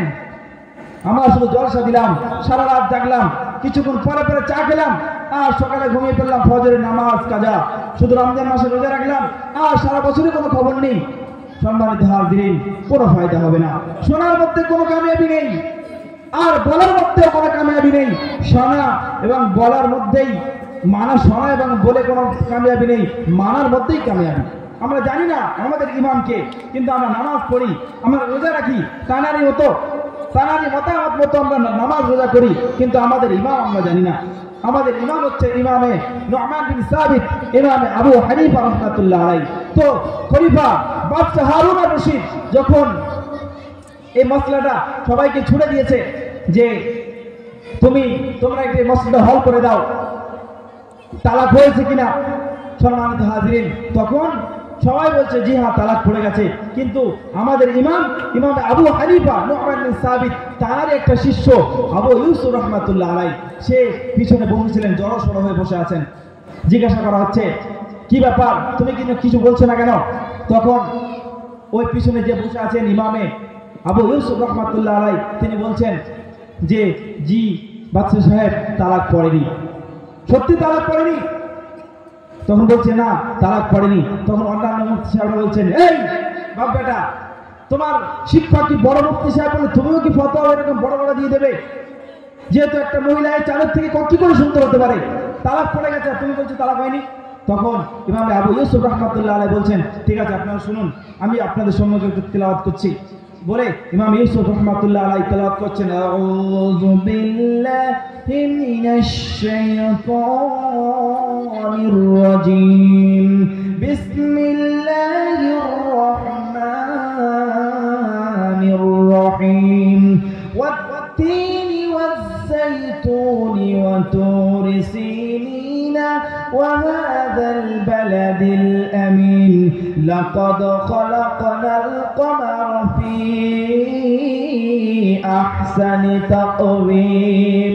আরে ভুল বললাম না ঠিক বললাম? হ্যাঁ ঠিক পড়েছি, আলহামদুলিল্লাহ। দেখুন এই লাকাদ খালাকনাল ইনসানা ফি আহসানি তাকওয়িম, এখানে লাকাদ খালাকনাল ইনসান আছে, আমি মানুষকে উত্তম রূপে, ইনসান মানুষকে সৃষ্টি করেছি উত্তম রূপে। তা যখন লাকাদ খালাকনাল কমারা ফি আহসানি তাকওয়িম, যখন এটা পড়লেন তখন অন্যান্য মুফতি সাহেব বলছেন, দেখুন এত বড় মুফতি সাহেব ফতোয়া দিয়ে দিল তালাক হয়নি, কিন্তু একটা 3 সূরা ছোট্ট একটা সূরা ভুল পড়ছে। তখন আবু ইউসুফ কি বলছে, আরে ভুল পড়ছে না, ওটাই তোমাদের শিক্ষা দেওয়া ছিল। এখানে কি লেখা আছে? আল্লাহ রাব্বুল আলামিন গ্রন্থ মুকুটের মধ্যে জানিয়েছেন, লাকাদ খালাকনাল ইনসানা ফি আহসানি তাকওয়িম, মানুষকে আমি উত্তম রূপে সৃষ্টি করেছি। ওখানে তো আল্লাহ পাক বলেননি যে আমি চাঁদকে সৃষ্টি করেছি উত্তম রূপে, আমি সূর্যকে উত্তম রূপে সৃষ্টি করেছি, এরকম বলেছে না। সুতরাং যখন আল্লাহ পাক বলেছেন যে আমি মানুষকে উত্তম রূপে সৃষ্টি করেছি, সুতরাং সমস্ত মাখলুক মানুষের কাছে সবথেকে উত্তম মানুষ, সুতরাং তালাক হয়নি। তখন আবু ইউসুফ রাহমাতুল্লাহ আলাইহিকে নিয়ে নাচানাচি শুরু করলেন। সম্মানিত হাজিরিন, একটু ভেবে দেখি, আমরা সেই মানুষ, আমাদেরকে আল্লাহ রাব্বুল আলামিন ওখানে কিন্তু ছেলে বেটা মেয়ে খাস করেননি, ইনসান বলে দিয়েছে, ইনসানের ভিতরে সব কিছু দাখিল, সব কিছু। সুতরাং আমরা একটু ভেবে দেখি, আমরা কিন্তু সেই আল্লাহ রাব্বুল আলামিনের বান্দা, সেই রাসূলুল্লাহ সাল্লাল্লাহু আলাইহি ওয়াসাল্লামের উম্মত। আমাদেরকে আল্লাহ রাব্বুল আলামিন, আমি প্রথমেই বলেছিলাম, শ্রেষ্ঠ কিতাব দিয়েছে, শ্রেষ্ঠ নবী দিয়েছে, শ্রেষ্ঠ দ্বীন দিয়েছে, শ্রেষ্ঠ ধর্ম দিয়েছে। কেন দিয়েছে? আমাদের কাছ থেকে কিছু নেওয়ার জন্য। আর আমরা যদি শুধু শুনলাম এই কান দিয়ে, বার করে দিলাম এই কান দিয়ে, এর মধ্যে কিন্তু কামিয়াবি নাই। আমাদেরকে যেমন আল্লাহ রাব্বুল আলামিন উত্তম করে সৃষ্টি করেছেন, জানিয়েও দিয়েছেন ইল্লা লিয়াবুদুন, তোমাদের সৃষ্টি করার কারণ, আমি তোমাদেরকে যে সৃষ্টি করেছি তোমাদেরকে ইবাদত উপাসনার জন্য সৃষ্টি করেছি। সম্মানিত হাজিরিন, আমরা যদি এমন ভাবে হেলায় কাটিয়ে দিই, দুনিয়া তো ক্ষণস্থায়ী, যেদিনকে ডাক আসবে, লা ইয়াস্তাখিরুনা সাআতাও ওয়া লা ইস্তাকদিমুন, যেদিন আল্লাহ রাব্বুল আলামিন ডাক দিবেন, সেদিন কিন্তু একটা সেকেন্ডও কিন্তু আমরা ওয়েট করতে পারবো না। যদি আমরা 100 ফুট মাটির নিচেও ঢুকে যাই, আর এসা বড় যদি আমরা সীসা দিয়ে গলিয়ে যদি আমরা পাঁচিল বানিয়ে দিই, আর সেই পাঁচিলের নিচে 100 ফুট নিচেই যদি আমরা চলে যাই, তাহলে মরণের ফেরেশতা মালাকুল মউত আমাদের কাছে পৌঁছাতে আধা ঘন্টা লেট হবে, তাই তো? কতক্ষণ লেট হবে? আরে মাটির যদি 100 ফুট নিচে যদি থাকি, আর তার উপরে যদি আমরা সীসা দিয়ে পাঁচিল করে দিই, তাহলে মালাকুল মউতের আমাদের কাছে পৌঁছাতে সময় লাগবে কতক্ষণ? আরে লাগবে কতক্ষণ? আধা ঘন্টা তো? 1 সেকেন্ডও লাগবে না। লা ইস্তাখিরুনা সাআতা ওয়া লা ইস্তাকদিমুন, 1 মুহূর্ত দেরি হবে না। যদি দেরি হতো তাহলে ওই যে ঘটনা, সাদ্দাতের মা ভেসে যায় কি করুণ ঘটনা, ওই যে ঘটনার মধ্যে আছে, জিবরিল আমিন আলাইহিস সালাতু ওয়াস সালাম বলেছিলেন, আজরাইল, আল্লাহ পাক কিছুক্ষণ ওয়েট করুন না, সে ভেসে যাচ্ছে পানিতে। আর এমন তো অবস্থা, তার প্রসব বেদনা শুরু হয়েছে সাদ্দাদের মায়ের। আয় আল্লাহ, এমন তো অবস্থা যদি সন্তান হয় তার মাও জানতে পারবে না যে ছেলে হলো কি মেয়ে হলো। আয় আল্লাহ, কিছুক্ষণ ওয়েট করেন না। আল্লাহ পাক বলছেন, আমি যা জানি তুমি তা জানো না, আমার হুকুম হয়েছে অর্ডার করো, অর্ডার হয়েছে তুমি কাজ চালু করে দাও। মুহতারাম হাজরিন, কিতাবের মধ্যে এসেছে জিবরিল আমিন আলাইহিস সালাতু ওয়াস সালাম তখন আজরাইল আলাইহিস সালাতু ওয়াস সালাম তখন কান্না করেছিলেন। ঠিক তেমনি ভাবে ওই আজরাইল যখন বড় হলো, সে যখন হযরতে লূত আলাইহিস সালাতু ওয়াস সালাম যখন দিনের দাওয়াত দিলেন তার কাছে, তখন সাদ্দাত বলল, আরে তুমি কার দাওয়াত দিচ্ছ? সে বলল, আল্লাহর কাছে কি আছে? আরে আল্লাহকে মানলে জান্নাত আর না মানলে জাহান্নাম। সাদ্দাত বলল, আরে আমি জান্নাত জাহান্নাম বানাবো, মাসটি মাস ধরে জান্নাত বানালো, ভোর গেলে নিয়ে আসলো, মানে দুধের নহর করলো, আরে মিষ্কের নহর করলো, বিভিন্ন রকম নহর তৈরি করলো। ওই নহরে ওই যে জান্নাত বানিয়েছে সাদ্দাত, সেই সাদ্দাত যখন জান্নাতে প্রবেশ করবে, মাইল শত শত মাইল দূরে, মানে বিভিন্ন রকম বিহায়া মেয়েদেরকে দিয়ে, নাচ সুন্দরী সুন্দরী যুবতীদেরকে দিয়ে রাস্তার দু সাইডে রেখে দিয়েছে। বাদশাহ সাদ্দাত সে যখন প্রবেশ করবে, সবাই ফুল ছড়িয়ে ছড়িয়ে তার উপরে, মানে ফুল ছড়িয়ে মারছে। যখন সাদ্দাত পৌঁছে গেছে গেটের কাছে, দরজার কাছে পৌঁছে গেছে, কিতাবের মধ্যে এসছে একটা পা তার ঘোড়ার উপরে আর একটা পা নিচেই। আমার তো অবস্থায় আমার অনেক জায়গায় এসছে যে ঘোড়া থেকে নিচে একটা পা তার দালানের ভিতরে, ঘরের ভিতরে প্রবেশ করবে, প্রবেশ করেনি। আমার তো অবস্থার সামনে দেখছে একজন জীর্ণ শীর্ণ ব্যক্তি, ছেঁড়া কাপড়, নোংরা কাপড় পরে দাঁড়িয়ে আছে। কি ব্যাপার? আমি সাদ্দাত, এত বছর ধরে আমি জান্নাত বানিয়েছি, জান্নাতে আমি প্রবেশ করব, তুমি আমার আগে প্রবেশ করে গেলে? বলছে, হ্যাঁ প্রবেশ করলাম। কার অর্ডারে প্রবেশ করেছো? আরে কারো অর্ডার লাগে না। কে তুমি? বলছে, কানটা একটু বাড়িয়ে দাও। সাদ্দাত যখন কানটা বাড়িয়ে দিল, আর তখন আজরাইল মালাকুল মউত বলছে, আমি মালাকুল মউত। সাদ্দাত তখন বলছে, পায়ে পড়ি, একবার ঢুকতে দাও, এতদিন ধরে জান্নাত বানিয়েছি, একবার তুমি আমার জান্নাতে ভ্রমণ করতে দাও। তখন আজরাইল বলছে, এই পর্যন্ত, একটা পা তোমার ভিতরে থাকবে, একটা পা বাইরে থাকবে, একটা পা তোমার ভিতরে পড়বে না, তার আগে আগে আমার অর্ডার হয়ে আছে। সঙ্গে সঙ্গে পড়ে গেছে। কে পড়ে গেছে? সাদ্দাত। সম্মানিত হাজিরিন, ওই জন্য সময় হলে না, 1 সেকেন্ড লেট হবে না। একটা ঘটনা বলে আমি শেষ করে দেবো। ইমামে গাজ্জালি, আবু হামিদ গাজ্জালি রাহমাতুল্লাহ আলাইহি তার কিতাবের মধ্যে লিখেছেন, আত-তিবরুল মাসবুক, আত-তিবরুল মাসবুক, সেই কিতাবের মধ্যে লিখেছেন, কি লিখেছেন? যে একজন আল্লাহর ওলি বসে আছেন, আর তার সামনে কিছু সংখ্যক এরকম ব্যক্তি বসে আছে। হঠাৎ একজন মানে হঠাৎ আচানক একটা ব্যক্তি এসছে, তাকে কেউ চেনে না। আসার পরে তাকে জিজ্ঞাসা করছে, সেই ব্যক্তির আগন্তুক এক ব্যক্তি এসে আর একটা ব্যক্তির দিকে টানা তাকিয়ে আছে, তার দিকে সে দেখছে, তার দিকে তাকিয়ে আছে। কিছুক্ষণ তাকিয়ে থাকার পরে ওই আগন্তুক ব্যক্তি যে অচেনা, সে ব্যক্তি চলে গেছে। ওই ব্যক্তিরা উঠে এসে পীর সাহেবের কাছে বলছে, হুজুর আপনি জানেন যে ওই ব্যক্তিটা এসে আমার দিকে টানা তাকিয়েছিল, ব্যক্তিটা কে? তো বলছে, আমি তো বুঝতে পারছি না ব্যক্তিটা কে। বলছে, আমার মনে হচ্ছে ওটা মালাকুল মউত, আমার মনে হচ্ছে ওটা মালাকুল মউত। সুতরাং আমার ভয় হচ্ছে হুজুর, আমি মানে সমুদ্রের তীরে চলে যেতে চাই। তো হুজুর বলল, তুই কি করে যাবে? বলে, হুজুর আপনি একটু দোয়া করে দেন, যে আপনি তো সেই আল্লাহর কাছে যা চান সব দিয়ে দেয়, আর সেই আল্লাহর তত্ত্বাবধানে হাওয়া আছে, আপনি হাওয়ার জন্য দোয়া করেন যেন হাওয়া আমাকে ওখানে পৌঁছে দেয়। ওই ব্যক্তির জন্য দোয়া করলো, আল্লাহ পাক সেকেন্ডের মধ্যে ওই ব্যক্তিটাকে সেই তীরের মধ্যে পাঠিয়ে দিল। কিছুক্ষণ পরে আবার উনি বসে আছেন, আবার ওই ব্যক্তি এসে তাকিয়ে ওইদিকে তাকিয়ে আছে। তখন এই পীর সাহেবকে ডেকে বলছে, এখানে এসো। ডাকার পর বলছে, তুমি কেন এরকম আসছো? হঠাৎ হঠাৎ এসে ভয় দেখাচ্ছ মানুষদেরকে, তুমি কে? তখন বলছে, হুজুর আমি কানে কানে বলছে, আমি মালাকুল মউত। বলছে, কি ব্যাপার? বলছে, ওই যে কিছুক্ষণ পূর্বে এসে যে ব্যক্তিটাকে দেখছিলাম, আল্লাহ পাক আমাকে অর্ডার করেছে যে অমুক তীরের পারে তুমি যাও, আর সেখানে ওই ব্যক্তিটাকে পাবে, সেই ব্যক্তিকে ওখানে জান কবজ করবে। তাই আমি দেখলাম সময় কিছুক্ষণ বাকি রয়েছে জান কবজ করার, কিন্তু ওই ব্যক্তিটা সেই তীরে নেই। তা আমি খুঁজতে খুঁজতে আপনার এখানে পেলাম। তাই আমি ভালোভাবে দেখছিলাম যে সেই ব্যক্তিটা তো ওটাই যাকে আমি খুঁজছি।